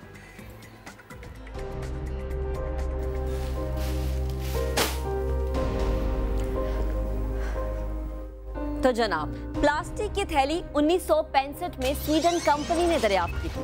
1980 तक इसे आम इस्तेमाल के लिए मुतारिफ नहीं कराया गया था, लेकिन आज इसका इस्तेमाल खतरनाक हद तक बढ़ गया है। अहम बात यह है कि एक प्लास्टिक बैग औसतन 25 मिनट तक इस्तेमाल में रहता है, मगर इसका वजूद खत्म होने में 100 से 500 साल दरकार होते हैं। दुनिया भर में हर मिनट में तकरीबन 10 लाख प्लास्टिक बैग इस्तेमाल होते हैं। अरे ये मत करें, क्या आप जानते हैं कि समंदर में जाने वाला 80% कचरा प्लास्टिक पर मुश्तमिल होता है? यानी 2050 तक समंदरों में मछलियों से ज्यादा प्लास्टिक की थैलियां होंगी। यही नहीं, समंदर में तो प्लास्टिक के जजीरे बनना भी शुरू हो चुके हैं। जुलाई 2011 में पहली बार बैनुल-अक़वामी इदारे ने प्लास्टिक फ्री जुलाई मुहिम तैयार की, जो अब हर साल प्लास्टिक फ्री जुलाई चैलेंज की शक्ल इख्तियार कर चुकी है। तो जनाब, खरीदारी के लिए बाहर जाते वक्त घर से कपड़े या कागज का थैला लेकर जाएं और प्लास्टिक से जान छुड़ाकर माहौल और अपनी जिंदगी को महफूज बनाएं। तो महक हमें बता रही थी प्लास्टिक की हिस्ट्री से मुताल्लिक और फिर कब वो एक मसला बन गया, लेकिन अब इस मसले का तदारुक किस तरीके से करना है उस पर भी जाने से पहले ये भी जानना जरूरी है एक बार फिर से कि हाउ हार्मफुल इज दैट। तो हमें ज्वाइन किया है, हमारा पैनल साथ मौजूद है doctor Rukhsana, she is general physician, welcome to Naya Din. Aamir Alamgir साहब माहिर माहौलियात हैं, आपको भी कहेंगे वेलकम। इसके साथ साथ तौफीक पाशा साहब हाजी कल्चरिस्ट हैं, हमें ज्वाइन किया है अपने फार्म हाउस से। डॉक्टर रुखसाना, मैं पहले आपकी तरफ आना चाहूँगा। मैं चाहूँगा, यूँ तो आमतौर पर आगाही भी है, लोग जानते भी हैं, बट स्टिल जो नहीं जानता, जिसको इंटेंसिटी नहीं मालूम कि प्लास्टिक में जो हम खाना गर्म करते हैं, जो प्लास्टिक का रोज़ाना हम इस्तेमाल करते हैं, ये हमारी हेल्थ पर किस तरीके से असरअंदाज हो रहा है, वो बताइए। कितना ख़तरनाक है। बिस्मिल्लाहिर्रहमानिर्रहीम, अस्सलाम वालेकुम। सबसे पहले ये जानना ज़रूरी है कि प्लास्टिक हमारे लिए नुकसानदेह क्यों है। आप सबको, जैसे आपने इस रिपोर्ट में भी देखा कि इट नेवर गोज़ अवे, ये हमेशा रहता है और अगर ये बायोडिस्ग्रेड भी होगा तो ये छोटे छोटे पार्टिकल्स में डिवाइड हो जाता है, लेकिन ये ख़त्म नहीं होता। जब इस तरह की चीज़ें जो ख़त्म नहीं होती वो और जो मुस्तकिल टॉक्सिन्स जिनसे रिलीज़ होते रहते हैं, वो इंसान की सेहत पे बहुत बुरे असरात मरतब करते हैं। लाइक ह्यूमन बींग्स में सबसे पहले एलर्जी से अगर शुरू करें, सांस की प्रॉब्लम्स होती हैं, बर्थ डिफेक्ट्स आते हैं, कार्डियक प्रॉब्लम्स होती हैं, बहुत सारे एंडोक्राइन डिसऑर्डर्स आते हैं और बहुत सारे इनफर्टिलिटी के प्रॉब्लम्स इसके साथ रिलेटेड हैं, क्योंकि ये जो प्रोडक्ट रिलीज़ करती हैं इनके इफ़ेक्ट्स ईस्ट्रोजन्स लाइक जो आपकी इनफर्टिलिटी को बहुत ज़्यादा इफ़ेक्ट करते हैं। लेकिन डॉक्टर साहिबा, अगर ये सालों लग जाते हैं इनको डीकम्पोज होते होते, जी बिल्कुल, तो फिर अगर बॉडी में दाखिल हो भी जाए तो वो डीकम्पोज ही नहीं होंगे। बिल्कुल, बॉडी में डीकम्पोज नहीं होते। इनका एक और बैड इफ़ेक्ट ये है कि ये हाइड्रोफिलिक होते हैं, लाइक ये वाटर में एब्जॉर्ब नहीं होते और ये जो पेट्रोलियम प्रोडक्ट्स होती हैं ना, इनको अट्रैक्ट करते हैं और ये पाइल अप एक्यूमुलेट होते रहते हैं। और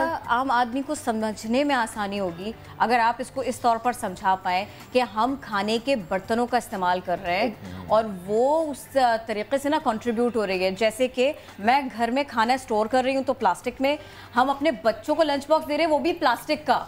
एग्जैक्टली इसमें दो बहुत जो इस तरह के प्रोडक्ट्स हैं जो अब इंटरनेशनली तो बैन हो चुके हैं। सबसे जो बैड थिंग है इस बारे में वो ये है कि हमारी जो प्लास्टिक के मटेरियल्स हैं उन पे मेंशन नहीं होता कि उनके अंदर कौन सी प्रोडक्ट यूज़ हुई है, जैसे BPA से बिस्फिनोल A कहते हैं और PVC। ये एक बहुत ही ख़तरनाक चीज़ है जो बिल्कुल जो है वो ना तो जो खतरनाक आप चीज़ बता रही हैं, तो इसको अगर हम अब रोज़मर्रा अशिया में देखें, जो बॉटल्स हैं, फीडर्स हैं, बिल्कुल ये किस प्लास्टिक के होते हैं? क्या गर्म करने चाहिए माइक्रोवेव में? बिल्कुल नहीं गर्म करने चाहिए, बल्कि माइक्रोवेव में कोई भी प्लास्टिक सेफ नहीं है। अच्छा, कि कुछ प्लास्टिक के हवाले से कहा था कि ये प्लास्टिक आप गर्म कर सकते हैं और ये गर्म नहीं कर सकते। होता है कि ये माइक्रो नहीं, कोई प्लास्टिक सेफ। तो वो जो हम कर रहे हैं रोजाना बॉटल में दूध गर्म बच्चे को दे रहे हैं, उससे क्या हो रहा है? प्लास्टिक जा रहा है बच्चे के अंदर। बिल्कुल बिल्कुल, और वो प्लास्टिक आपके बच्चे के अंदर एक्यूमुलेट होगा, वो कभी ख़त्म नहीं होगा और वो अल्टीमेटली डिफरेंट प्रॉब्लम्स की सूरत में सामने आएगा। तो कभी भी आपने प्लास्टिक को हीटअप नहीं करना किसी सूरत में भी, क्योंकि वो फिर टॉक्सिन्स PVC और ये BPA रिलीज़ करता रहेगा, वो आपके फूड में एंटर हो जाएंगे। और एक और चीज़ मैं ऐड करना चाहूँगी, जो हम ये रैप्स, क्लिंग वगैरह अपने फूड को प्रिजर्व करने के लिए कंटेनर बड़ी सहूलत है, वो बिल्कुल नहीं करना चाहिए। सहूलत तो है लेकिन वो आगे जाके नुकसानदेह है। बिल्कुल, वो कंटिन्यूस टॉक्सिन्स जो है वो आपके फूड के अंदर जो है वो एक्यूमुलेट हो रहे हैं और वो आपकी सेहत को नुकसान पहुंचा रहे हैं। ये तो आप बता रही है ना कि अगर हमने बॉटल में कुछ चीज़ गर्म की, कंटेनर में कुछ चीज़ गर्म की, प्रिजर्व की, तो वो हिस्सा बनती जा रही है उस फूड का। लेकिन लेकिन सांस के जरिए कैसे प्लास्टिक जा रहे हैं अंदर? सांस के लिए जरिए इस तरह कि आपकी बॉडी में जो एक्यूमुलेट हो चुका है वो आपके सारे सिस्टम्स में जा रहा है, क्योंकि आपकी बॉडी में ब्लड हर जगह जा रहा है, आपकी बॉडी में ये टॉक्सिन्स डिफरेंट लिवर में, किडनी में एक्यूमुलेट हो रहे हैं। तो आपका मेटाबॉलिक फैक्ट्री, आपकी जो लिवर है, आपके जो एंडोक्राइन सिस्टम है, वो आपकी पूरी बॉडी को कर रहे हैं। तो कंट्रोल करें, तो ये किसी ना किसी तरह आपके सारे सिस्टम्स को इफेक्ट करें। ये तो वो है, मुझे ज़रा ना क्विकली मैं पहले जानना चाह रही हूँ, ये तो वो है जो हमने खाया, किसी ना किसी सूरत हमारे अंदर प्लास्टिक चला गया। एक मामला ऐसा भी है कि हमको पता भी नहीं है और वो प्लास्टिक हमारी बॉडी का हिस्सा बनता जा रहा है और वो प्लास्टिक माहौलियात को नुकसान पहुंचा रहा है। कुछ थोड़ी सी रोशनी आप इस पर डाल सकते हैं? जी, कराची में तकरीबन हर रोज़ 20,000 मेट्रिक टन के बराबर जो सॉलिड वेस्ट जनरेट होता है, उसमें 70% जो है वो प्लास्टिक है। इसकी मैं एक सिंपल सी एग्जांपल देता हूँ कि हम सिर्फ अपनी सराउंडिंग का जायज़ा लें तो हमें कोई ना कोई ऐसी चीज़ ज़रूर नज़र आएगी जिसमें प्लास्टिक मौजूद होगा। अब जैसा कि इन्होंने बताया कि प्लास्टिक के बर्तन इस्तेमाल हो रहे हैं और बहुत सारी चीज़ें इस्तेमाल हो रही हैं। आप किसी होटल से कोई खाने पीने की चीज़ लेकर आएँ, कोई गर्मा गर्म कोई बिरयानी या इस तरह की चीज़ होती है, वो भी प्लास्टिक की थैली में जो है वो दी जाती है। यहाँ पर मैं एक बात का और इजाफा करूँ कि प्लास्टिक को बर्न किया जाता है या इस तरह की खाने पीने की चीज़ जो भी जिसमें से हीट रिलीज़ हो रही होती है, तो एक परसिस्टेंट ऑर्गेनिक पॉल्यूटेंट है डाइऑक्सिन, जो कि कैंसर भी कॉज करता है, तो वो भी इसमें शामिल हो जाता है। रही बात जो सांस के ज़रिए हमारे जो लंग्स तक पहुंच रहा है प्लास्टिक, ये माइक्रो प्लास्टिक है और नैनो लेवल का प्लास्टिक है। ये इतना ख़तरनाक है कि ये हमारी लंग्स में जाकर गैसेस का एक्सचेंज भी रोक रहा है। फूड के ज़रिए, ये फिशेस के ज़रिए जो हम लोग जो अपनी कोस्ट पर कचरा फेंक कर आ रहे हैं, हमारे जो कराची कोस्ट है इसमें 70% जो है वो बीच डेब्रीज में प्लास्टिक मौजूद है। क्लिफ्टन के बीच पर आप जाएँ, हर 10 किलोमीटर पर आपको तकरीबन जो है 1 kg से अबव आपको प्लास्टिक मिलेगा। और इसका बेहतरीन मामला ये रहेगा कि अगर आपने प्लास्टिक इस्तेमाल भी कर लिया है और आप उसको ख़त्म नहीं कर पा रहे तो फिर आप उसे यूटिलाइज करें। यूटिलाइज अब कैसे करें? तो Taufiq Pasha is the right person to talk to. Taufiq साहब, पहले तो मुझे बताएं, एग्जैक्टली आप तो बड़ी अच्छी खूबसूरत जगह पर बैठे हुए हैं, तो मुझे ये बताएं कि स्टैट्स आपके क्या हैं with respect to Karachi and Pakistan? हम प्लास्टिक की कंट्रीब्यूशन कितनी कर रहे हैं अपने एनवायरनमेंट में, which is definitely bad factor, और साथ साथ अब हो क्या रहा है और हम कर क्या सकते हैं अभी? देखें, आपके पास इतने सारे एक्सपर्ट्स आए और हमें कॉन्स्टेंटली बताया जा रहा है कि प्लास्टिक हमारे लिए, हमारी सेहत के लिए मुज़र है। ठीक है ना, तो मैंने तो आपको ये नहीं बताना है। अगर आप देखना चाहते हैं तो कोई ऐसा इंसान नहीं है जिसको हमारे माहौल कचरा पड़ा हुआ और प्लास्टिक पड़ा हुआ नहीं नज़र आ रहा है। आप आंखें खोलेंगे, आपको जो है ना अपने माहौल में प्लास्टिक मिलेगा। अब मामला ये है कि ये तो इस्टेब्लिश हो गई ये बात कि प्लास्टिक हमारे सेहत के लिए मुज़र है और हमारे एनवायरनमेंट के लिए मुज़र है, और जैसे इन्होंने कहा मछलियाँ कम हो जाएंगी, प्लास्टिक ज़्यादा हो जाएगा, लेकिन नहीं, हम नहीं होने देंगे इस चीज़ को, हम इसको रोकेंगे, हम प्लास्टिक का इस्तेमाल बंद कर देंगे। अब मैं आपको बताता हूँ, प्लास्टिक की बोतल के बजाय कम से कम शीशे की बोतल इस्तेमाल कर लें। आजकल आप देखते हैं हर कोई जो है एक प्लास्टिक की बोतल हाथ में पकड़ के घूम रहा होता है और उससे पानी पी रहा होता है, लेकिन आजकल एल्यूमिनियम किस्म के फ्लास्क आ गए हैं जो उतना ही आसान है आपको कैरी करना। उसमें आप अपना घर से पानी भर के लाएँ और उस पानी को पिएँ। प्लास्टिक का इस्तेमाल आपकी ज़िंदगी में ख़त्म हो जाएगा। आप घर से किसी को भेजते हैं, कहते हैं कि भाई जाके दही ले आओ, वो दही वाले के पास जाता है, दही वाला एक थैली में दही बांधता है, फिर वो एक शॉपर के अंदर और डाल के आपको 2 थैलियों में इतनी सी दही देता है। आप उसको डिब्बा दे दें, बिल्कुल बेटा इसमें दही ले आओ, ख़त्म हो गई बात। ये हमारे सदियों से इस्तेमाल होने वाली चीज़ है, लेकिन क्या है कि ये थोड़ा सा फैशनेबल नहीं लगता है। आप टोकरी लेकर जाएं, एक टोकरी जी, लेकिन इसको भी अगर हम जो ये इसको बनाने वाले हैं उनको सिखाएं तो ये थोड़ा खूबसूरती में, कलर में भी बन सकता है, दुनिया भर में बनते हैं। और एक टोकरी लेकर जब आप सब्जी वाले के पास जाएं अपने हफ्ते की सब्जी लेने के लिए, तो मैंने देखा है कि 12-15 थैलियां हमारी सेव हो जाती हैं, फल वाले के पास से सेव हो जाती हैं। दूसरा ये है कि जब हम हमारे घर में से कचरा, जो हम कचरा समझ के, एक किचन के अंदर एक बाल्टी होती है, उसके अंदर हम सारा कचरा डाल रहे होते हैं। आप देखेंगे मेरी किचन की बाल्टी खाली होती है, इसमें कोई कचरा नहीं मिलता है। क्यों? क्योंकि हम चीज़ें अलग कर देते हैं। हम प्लास्टिक की बोतलें कोशिश करते हैं कि ना इस्तेमाल हो, लेकिन फिर भी घर में आ जाती हैं, मेहमान भी आते हैं, लोग भी लेकर आते हैं। मेरे यहाँ तो ख़ास तौर पे बहुत लोग आते हैं, उनकी साथ में प्लास्टिक की बोतलें आ रही होती हैं। मैं तो उनसे कहता हूँ यार अपने साथ घर ले जाओ, लेकिन उसको हम अलग जमा कर लेते हैं, शीशा हम अलग जमा कर लेते हैं, कागज़ हम अलग जमा कर लेते हैं। कागज़ कहाँ से आता है? दरख्त कटते हैं, दरख्तों से कागज़ बनता है, वो कचरे की कुंडी में जल रहा होता है। तो हमें बहुत सख्त ज़रूरत है कि हम अपने माहौल को बचाएं, अपनी जान को बचाएं। और अब लोगों को ये बताना कि जी ये आपकी सेहत के लिए मुज़र है, ये तो ठीक है, ये तो बताना है आपने, लेकिन ये अब इस्टेब्लिश हो गया है। अब हमने उनको ऑल्टरनेटिव्स देने हैं कि इसके बदले में आप क्या इस्तेमाल कर सकते हैं।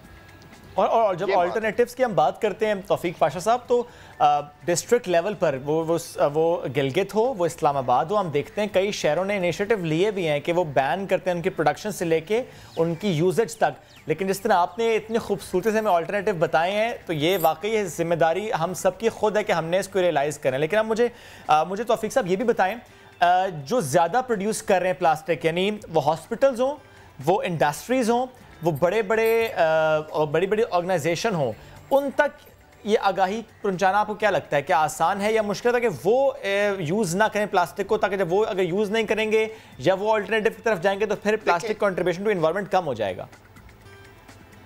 इसका बेसिकली इसकी वजह यह है कि प्लास्टिक जो है वो एज एन ऑल्टरनेटिव, वो खुद एज एन ऑल्टरनेटिव आया, ठीक है ना, आपकी ज़िंदगी में कन्वीनियंस लेकर आया।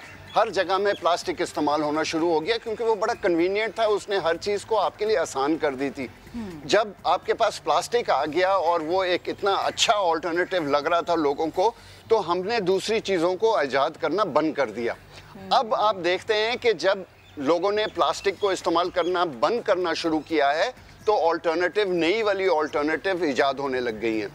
तो अब बहुत ज़रूरी है कि इस पे इतनी रिसर्च की जाए कि हमारे इंडस्ट्री में, हमारे हॉस्पिटल्स के लिए, मेडिकेशन के लिए और दूसरी चीज़ों के लिए ऑल्टरनेटिव्स निकले। देखें, इस अल्लाह की धरती में जो है हर चीज़ का ऑल्टरनेटिव है, और अगर हम समझते हैं कि हमने इजादें कर दी हैं, उसके बाद भी इजादें बाकी हैं और उसके बाद भी इजादें बाकी हैं, तो अगर हम इस पर मेहनत करेंगे, इसमें हुकूमतों का बहुत बड़ा हिस्सा है। देखें, हुकूमत कह देती है कि प्लास्टिक की थैली इस्तेमाल करना बैंड है, लेकिन बैंड है तो बैंड तो बाजा बजाता है।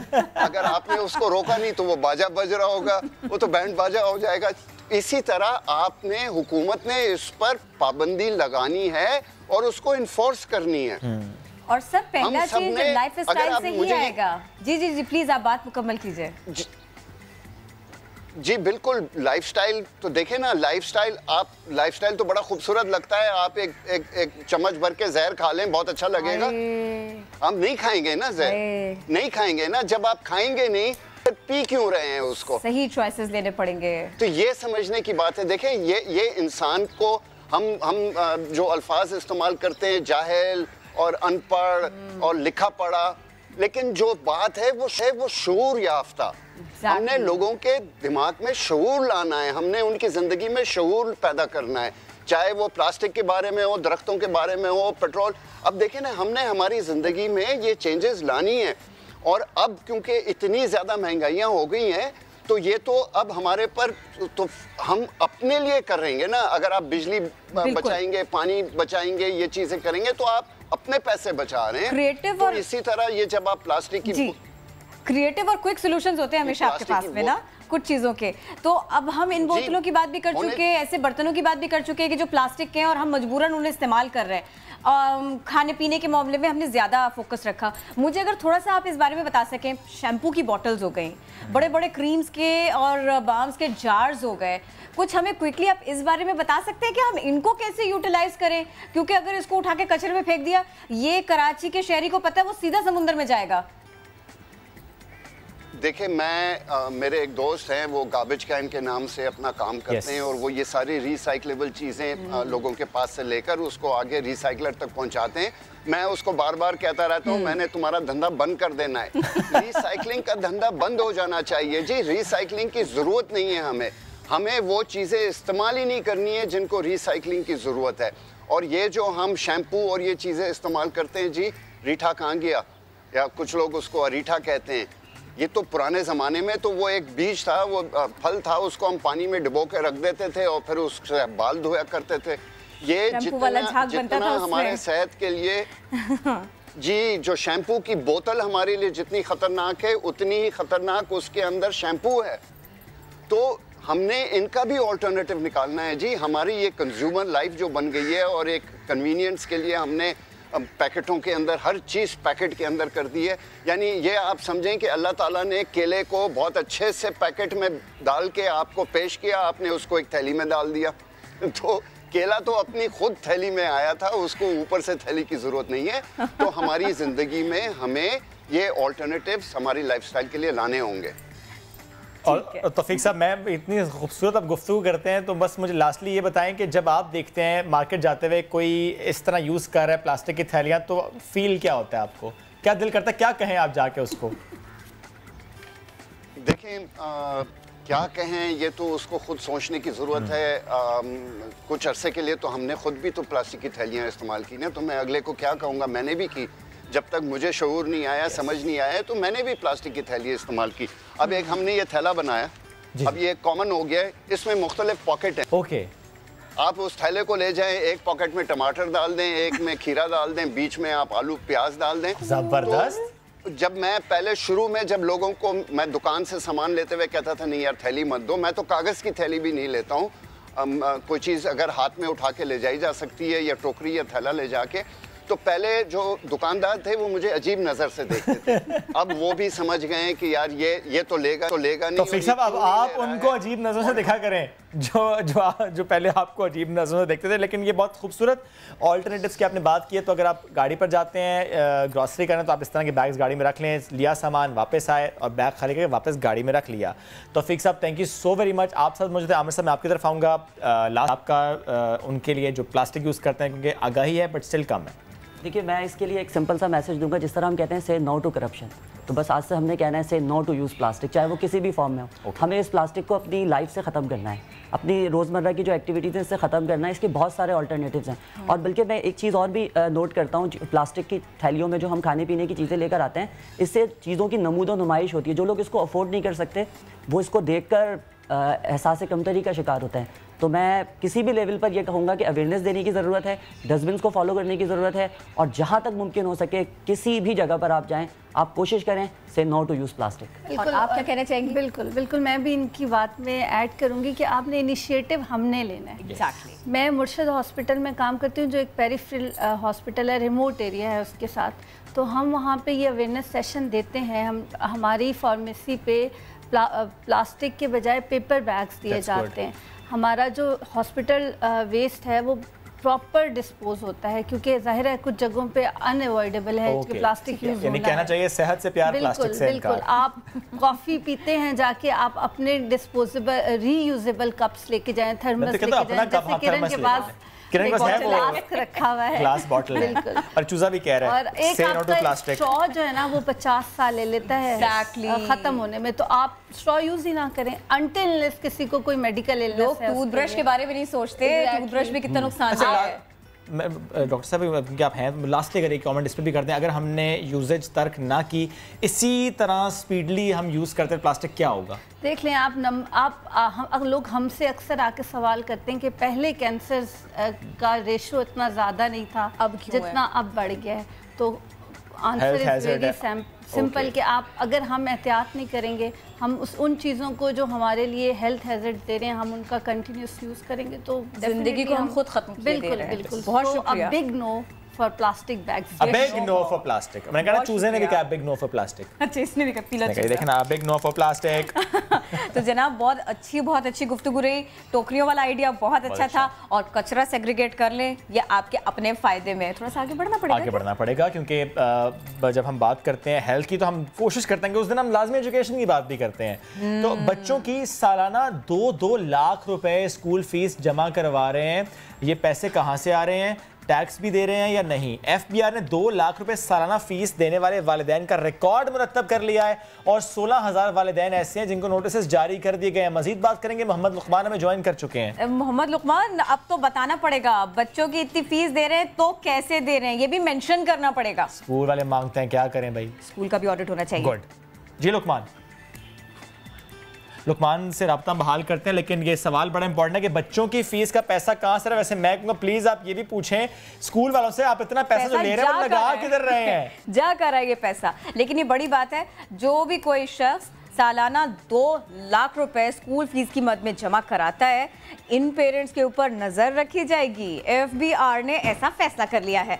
ऐसे वालिदैन का रिकॉर्ड मुरतब किया गया है, इनसे पूछा गया। लुकमान हमारे साथ है, उनसे बात कर लेते हैं। मोहम्मद लुकमान, महंगी एजुकेशन किस सहूलत से दे रहे हैं आप, ये पूछा जाएगा। और रीजन में और बुनियाद की वालिदैन 17,000 रुपये महीना तकरीबन फीस देते हैं, यानी 2 लाख रुपया सालाना फीस देते हैं। उनके पास ये पैसे कहाँ से आए? और ख़ास तौर पर वालिदैन को नोटिस जारी किए कि जिनका जो फाइलर नहीं है, जिनके एनटीएन नंबर नहीं है, उनको कहा गया है कि उसकी वजूहात बयान करें कि ये पैसे कहाँ से आते हैं, और इसके लिए 15 दिन का टाइम दिया गया है। 15 रोज में अगर वो सेटिस्फैक्ट्री जवाब देते हैं तो ठीक है, वरना उनके खिलाफ कार्रवाई की जा सकती है, जुर्माने हो सकते हैं। तो उनको कहा यही गया है कि आप फौरी तौर पे अपने आप को रजिस्टर कराएं ताकि आपका जो ज़राए हैं उनका पता चल सके। और इस तरह के ये नोटिस हैं, ये broadening of tax base unit है इसका एफबीआर का, तकरीबन वो रोज ही जारी कर रहा है। अभी तक ये 16,000 वालिदैन को जारी किया गया है। तो लुकमान, यानी बॉटम लाइन इज के जो टैक्स फाइलर है वो ही सुकून में, जो नहीं है उससे किसी न किसी मद में पूछगछ होगी, वो चाहे फीस के मामले पर हो, वो चाहे लैंड एक्विजिशन पर हो, वो चाहे अगर उसके पास गाड़ी है तो हो। लेकिन ये स्पेसिफिक खबर थी कि अगर फीस आप इतनी ज़्यादा दे रहे हैं, यानी लाखों में सालाना फीस दे रहे हैं, तो ये पैसा कहाँ से आ रहा है? अगर आप फाइलर नहीं है तो you have to tell FBR. Thank you Luqman. ज़रा वापस आ जाएँ हमारे ऊपर और अब हम ज़रा जिक्र करते हैं, एक माँ का जिक्र करेंगे। एक बाहिम्मत माँ की कहानी आपके सामने रखते हैं, क्योंकि उस माँ ने औलाद के आगे करियर दांव पर लगा दिया। बात करें पाकिस्तानी अदाकारा नादिया जमील की, जिन्हें शाहरुख खान के साथ फिल्म में काम करने की ऑफर हुई, लेकिन उन्होंने अपने 2 माह के बेटे के बाइस उस ऑफर को ठुकरा दिया। और यही नहीं, नादिया जमील ने अपने करियर के दौरान मिर्गी जैसी बीमारी को भी मात दी। तो इसी पर बात करेंगे। हमें ज्वाइन किया नादिया जमील। नादिया साहब, बहुत शुक्रिया। सबसे पहले आप मुझे ये बताएं कि किंग खान के साथ काम करना तकरीबन हर अदाकारा की ख्वाहिश होती है। एग्जैक्टली। लेकिन इसके बावजूद आपने फिल्म में काम करने से इनकार कर दिया, क्या वजह थी? और स्पेसिफिकली कौन सी फिल्म थी जिसके लिए आपको ऑफर हुई थी? था वो? यस। अस्सलाम वालेकुम।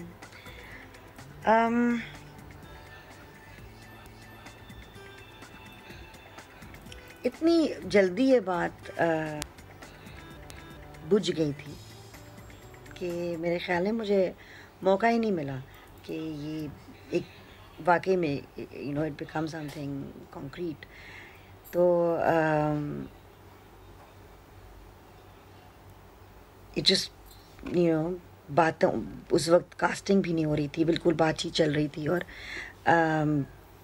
जब मुझे कहा गया कि यश अंकल इंटरेस्टेड हैं इसमें, चीनी खाला, जो मेरी खाला हैं एक्चुअली, वो कंसल्टेंट थी स्क्रिप्ट पे, तो उस वक्त इट वाज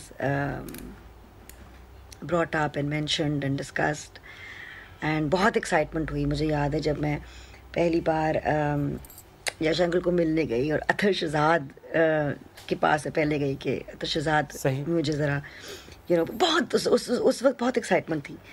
लेकिन आई थिंक जूं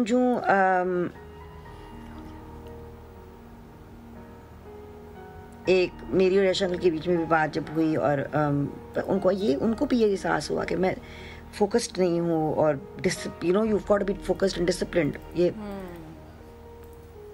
अपने करियर को अपने बच्चों की वजह से बैलेंस करो दोनों चीज़ों को। उन्होंने मुझे कहा ये कि बेटी बैलेंस करो। और मेरे साथ मैं जब राके पैदा हुए, मैं 30 साल की थी, तो बिल्कुल ही मेरे लिए तो काया पलट गई। मैं इतनी ऑब्सेस्ड थी उस बेबी से। तो आई थिंक वो बात डिस्कशंस में और जो प्रिलिमिनरी सिर्फ बातें होती हैं, उधर ही बात उठी और उधर ही एक्साइटमेंट उठी और उधर ही ख़त्म हो गई। लेकिन मेरा नाता बन गया एक उसकी वजह से यश अंकल के साथ जी।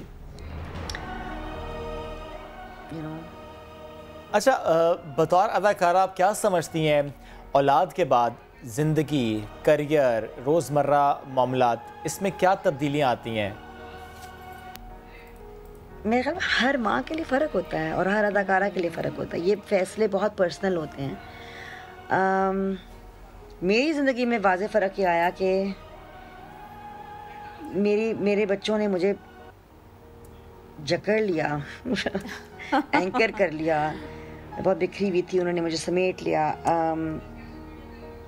मेरा फोकस वो बन गया।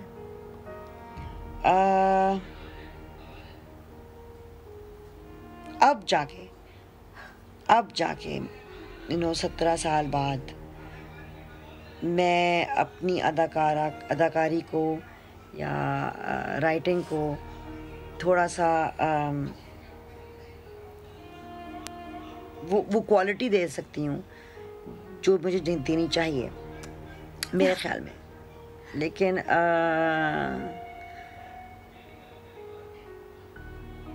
ऐसा भी नहीं है शायद, पता नहीं, बेहद भी मैंने किया, मज़ा आया।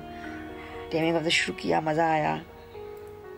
बहुत मुश्किल था टेमिंग ऑफ द शुरू में। मैंने इतना वक्त बच्चों से दूर गुजारा और बहुत मुश्किल था। तो आई थिंक एक सारी बात है, आपका फोकस तो बढ़ जाता है, लेकिन like I said, it depends on आप किस तरह की माँ हैं और आप किस तरह की अदाकारा हैं। It depends on your levels of ambition. इंकिसार है आपकी तबीयत का, क्योंकि कैमरे की आंखों में देखना और कभी कैमरे को बिल्कुल इग्नोर करके अपने किरदार में डूब जाना, हर कोई आपके टैलेंट का, आपकी एक्टिंग का मोतरफ है, लिखती पढ़ती भी आप। लेकिन ना मुझे ना अपने एक्टिंग करियर के बारे में बताएं। आपने जितने किरदार किए ना वो सबको याद है, लेकिन क्या कोई किरदार ऐसा भी है कि जो आपके दिल के करीब है, आपको हमेशा याद रहेगा? मेरे पास की ईमान, क्योंकि मैं शुरू में वो मेरे से बहुत मुख्तलिफ है भी और नहीं भी है। और जब वो मुझे याद है, मैं मिसबा को मैं एक कश्मकश में पड़ी हुई होती थी ईमान के साथ, लेकिन जब वो सीरियल ख़त्म हुआ, उसकी शूटिंग ख़त्म हुई, तो मुझे बहुत वो याद आई, बहुत। अभी भी I really love Eman. Taming of the shrew की कुर्रतुलैन, एंटिगनी, बहुत सारे ऐसे किरदार हैं। पता है, हर किरदार को जब मैं प्ले करती हूँ या जो भी किरदार प्ले करती हूँ, वो मुझे कुछ सिखाती है। चाहे वो शानदाना हो या कुर्रतुलैन हो या ईमान हो, कुछ ना कुछ मुझे सिखाती है। और उसमें मेरा एक ज़ाहिरी बात है, उसमें मैं भी होती हूँ, लेकिन वो भी अपना आप मेरे अंदर छोड़ देती है और मैं थोड़ी सी और बदल जाती हूँ। हर प्ले के बाद मैं थोड़ी सी बदल जाती हूँ, क्योंकि मैं कुछ सीख लेती हूँ। ये जो पिछला प्ले मैंने किया है दमसा, मेरे ख्याल में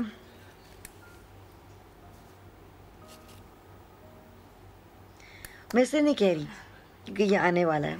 सही। ये औरत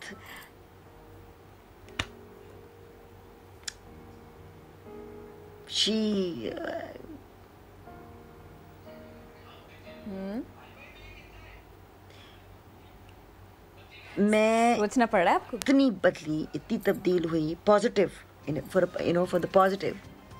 इस प्ले के बाद मैंने इतना कुछ सीखा, इस प्ले के बाद। और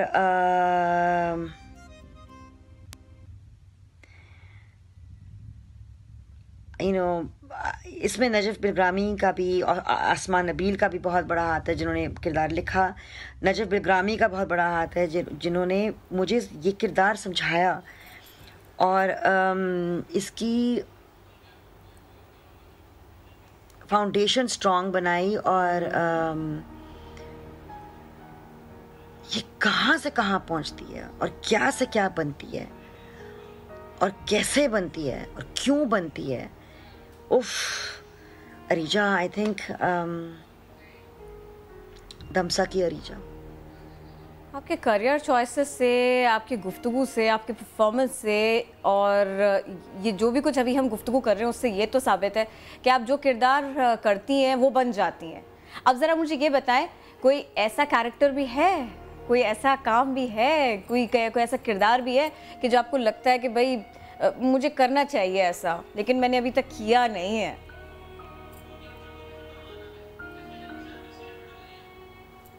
नहीं, मेरा नहीं ख्याल है। मेरा ख्याल में जो रोल्स मैं प्ले करना चाहती थी और मैंने कर सकी बचपन में, साहिब बीबी और गुलाम की मीना कुमारी, या गाइड की वहीदा रहमान, या अनामिका की जया बहादुरी, पिग्मेलियन की लाइजा, तो मेरे ख्याल में वो रोल्स हैमलेट, क्योंकि वो रोल्स मैं कहने वाली थी, वो रोल्स मैं अपने दिमाग में प्ले कर चुकी हूँ और मैं बन चुकी हूँ।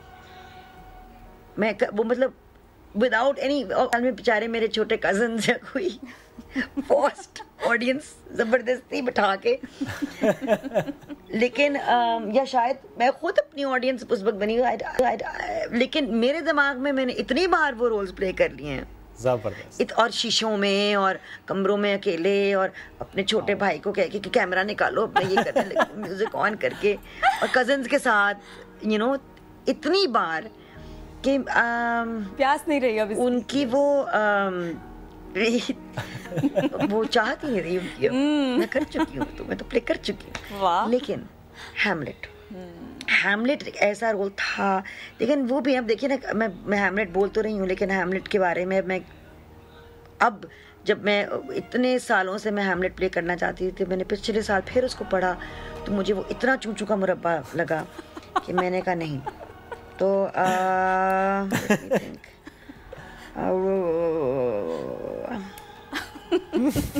लेडी मैकबेथ नहीं, ये भी नहीं, यकीनन जवानी में जूलियट। ओके, लेकिन मुझे जूलियट की मैं आया थी, इंस्टेड नर्स बनी। लेकिन सच कोई ऐसा नहीं है मेरे में इतनी कोई तड़प किसी कैरेक्टर के लिए। क्यों नहीं है, होना चाहिए। रागिनी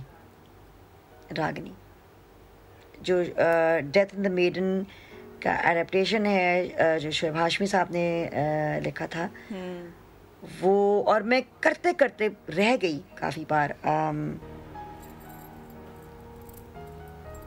रागिनी मैं बहुत प्ले करना, वो इतनी खूबसूरती से वो किरदार लिखा गया, और I would have like to play Ragini. I think जब मैं अब देखती हूँ तो वो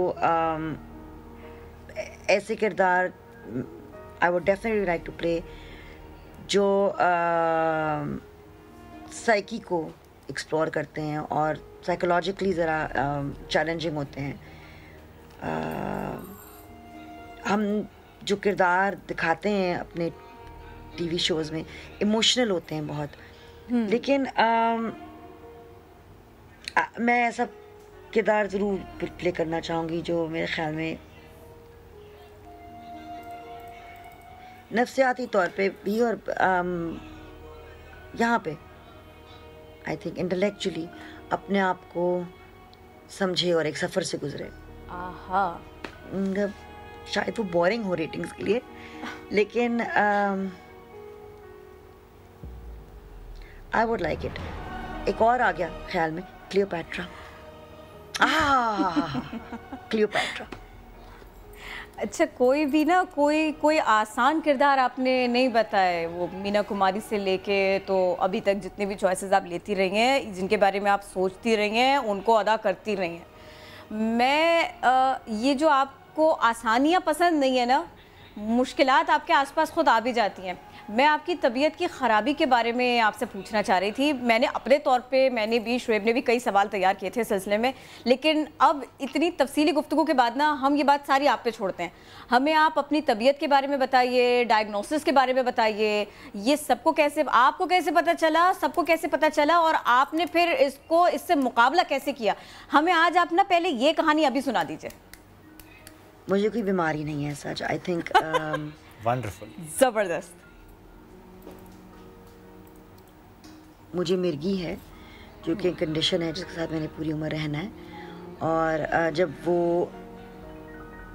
उसको हम कंट्रोल करते हैं दवाइयों के ज़रिए, ट्रिगर्स को कंट्रोल करने के ज़रिए, तो ज़िंदगी आसान होती है। जब वो थोड़ा दवाइयों में नागा या लेट सोना,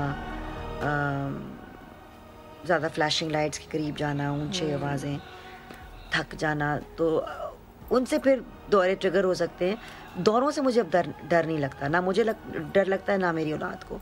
हम अवॉइड करते हैं लेकिन हमें डर नहीं लगता उनसे अब। मुझे पहले पता लग जाता है कि वो आने वाला है और मैं आराम से एक जगह कोशिश करती हूँ मैं लेट जाऊँ। बहुत कम ऐसे होता है कि मैं धप करके गिर जाऊँ। मेरे ख्याल में इस कंडीशन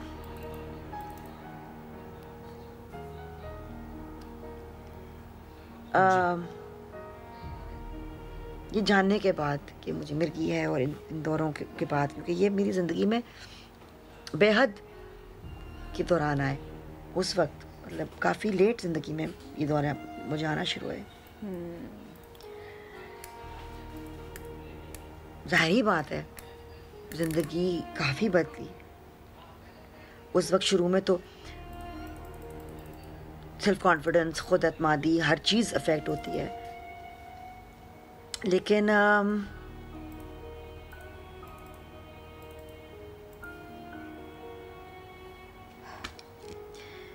अल्हम्दुलिल्लाह आपको देखना पड़ता है कि अच्छा ठीक है, ये हो रहा है मेरे दिमाग में, या ये हो रहा है मेरे स्पाइन में, या ये हो रहा है मेरे जिस्म में, और ये इस वजह से हो रहा है, और ये चीज़ें मैंने कोशिश करनी है कंट्रोल कर लूँ। और बस ठीक है, मैं इतना काम नहीं कर सकती जितना मैं पहले करती थी या जितना मैं करना चाहती थी। मैं इतना बच्चों के साथ बाहर नहीं खेल सकती या जितना दिल चाहता है। बहुत सारी चीज़ें इफ़ेक्ट हुई और उनको समझना है और बस आगे बढ़ना है, क्योंकि अभी भी अब ज़िंदगी बहुत भरपूर है, बहुत खूबसूरत है।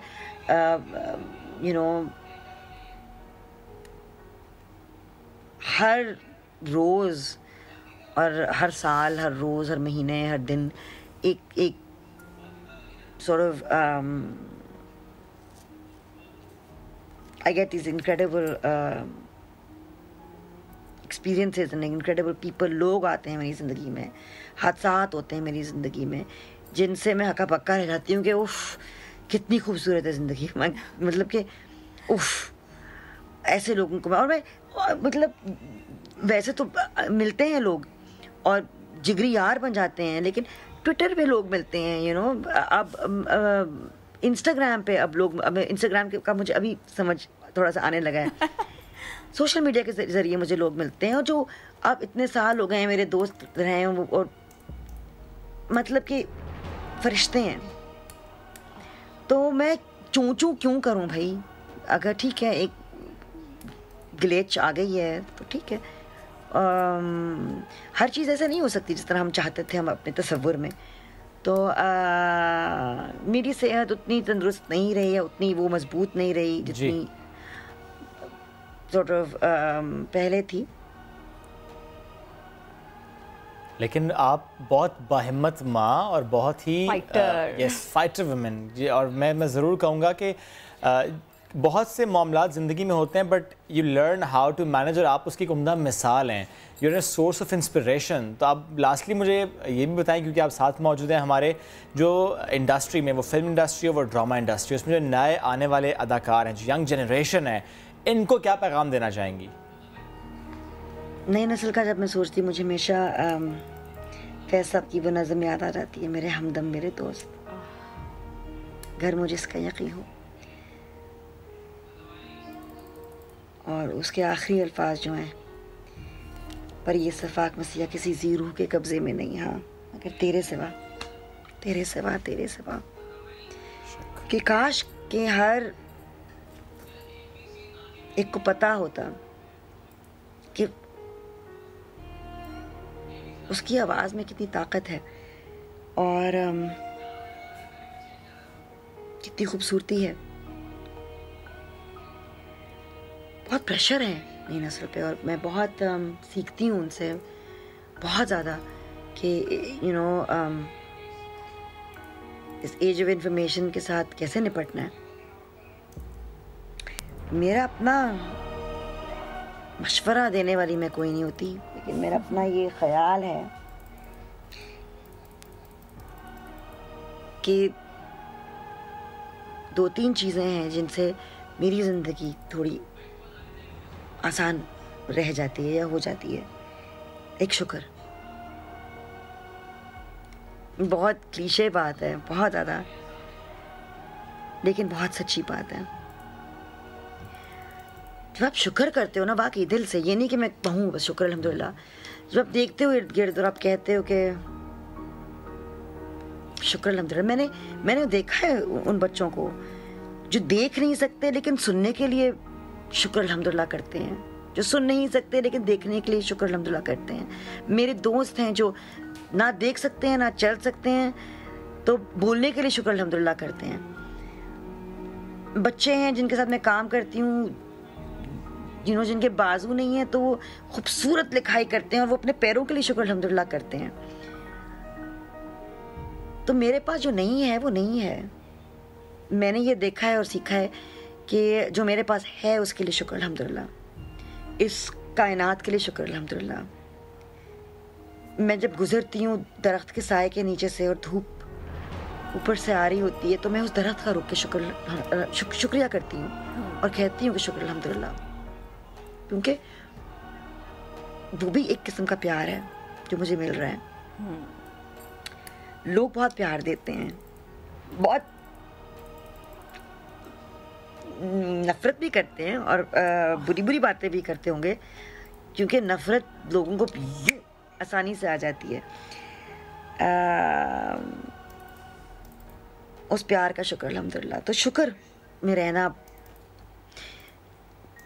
पॉजिटिविटी को खींचेगी, खुशी को खींचेगी, अफसुर्दगी को ही खींचेगी। कई ऐसे लोग हैं जिनसे आप बहुत मोहब्बत करते होंगे लेकिन उनके साथ आप शायद खुश ना रह सकते हो। नादिया जमील, आप हमारे साथ थी, बाज़ौक़ हैं आप, प्यारी पर्सनालिटी आप, और अपनी के बारे में आपने कहा कि मैं बीमार नहीं हूँ, मिर्गी बीमारी नहीं है, ये कंडीशन है। और नादिया जमील ने हमको बताया कि इससे लड़ना कैसे है, आगे बढ़ना कैसे है, मैनेज करना कैसे है। एग्जैक्टली। बहुत ही अच्छा लगा बात करके नादिया जमील सर। अब जरा बढ़ते हैं आगे और टूर डी कनाडा, इसकी खबर आपके सामने रखते हैं। हाँ? बड़े हैरान आप हो रहे होंगे। एक बर्फानी लूमड़ी है, या टूर डी कनाडा, बर्फानी लूमड़ी है, बड़ी छोटी सी नन्ही मुन्नी सी है। ये शुरका नहीं, ये शरीक है इसमें।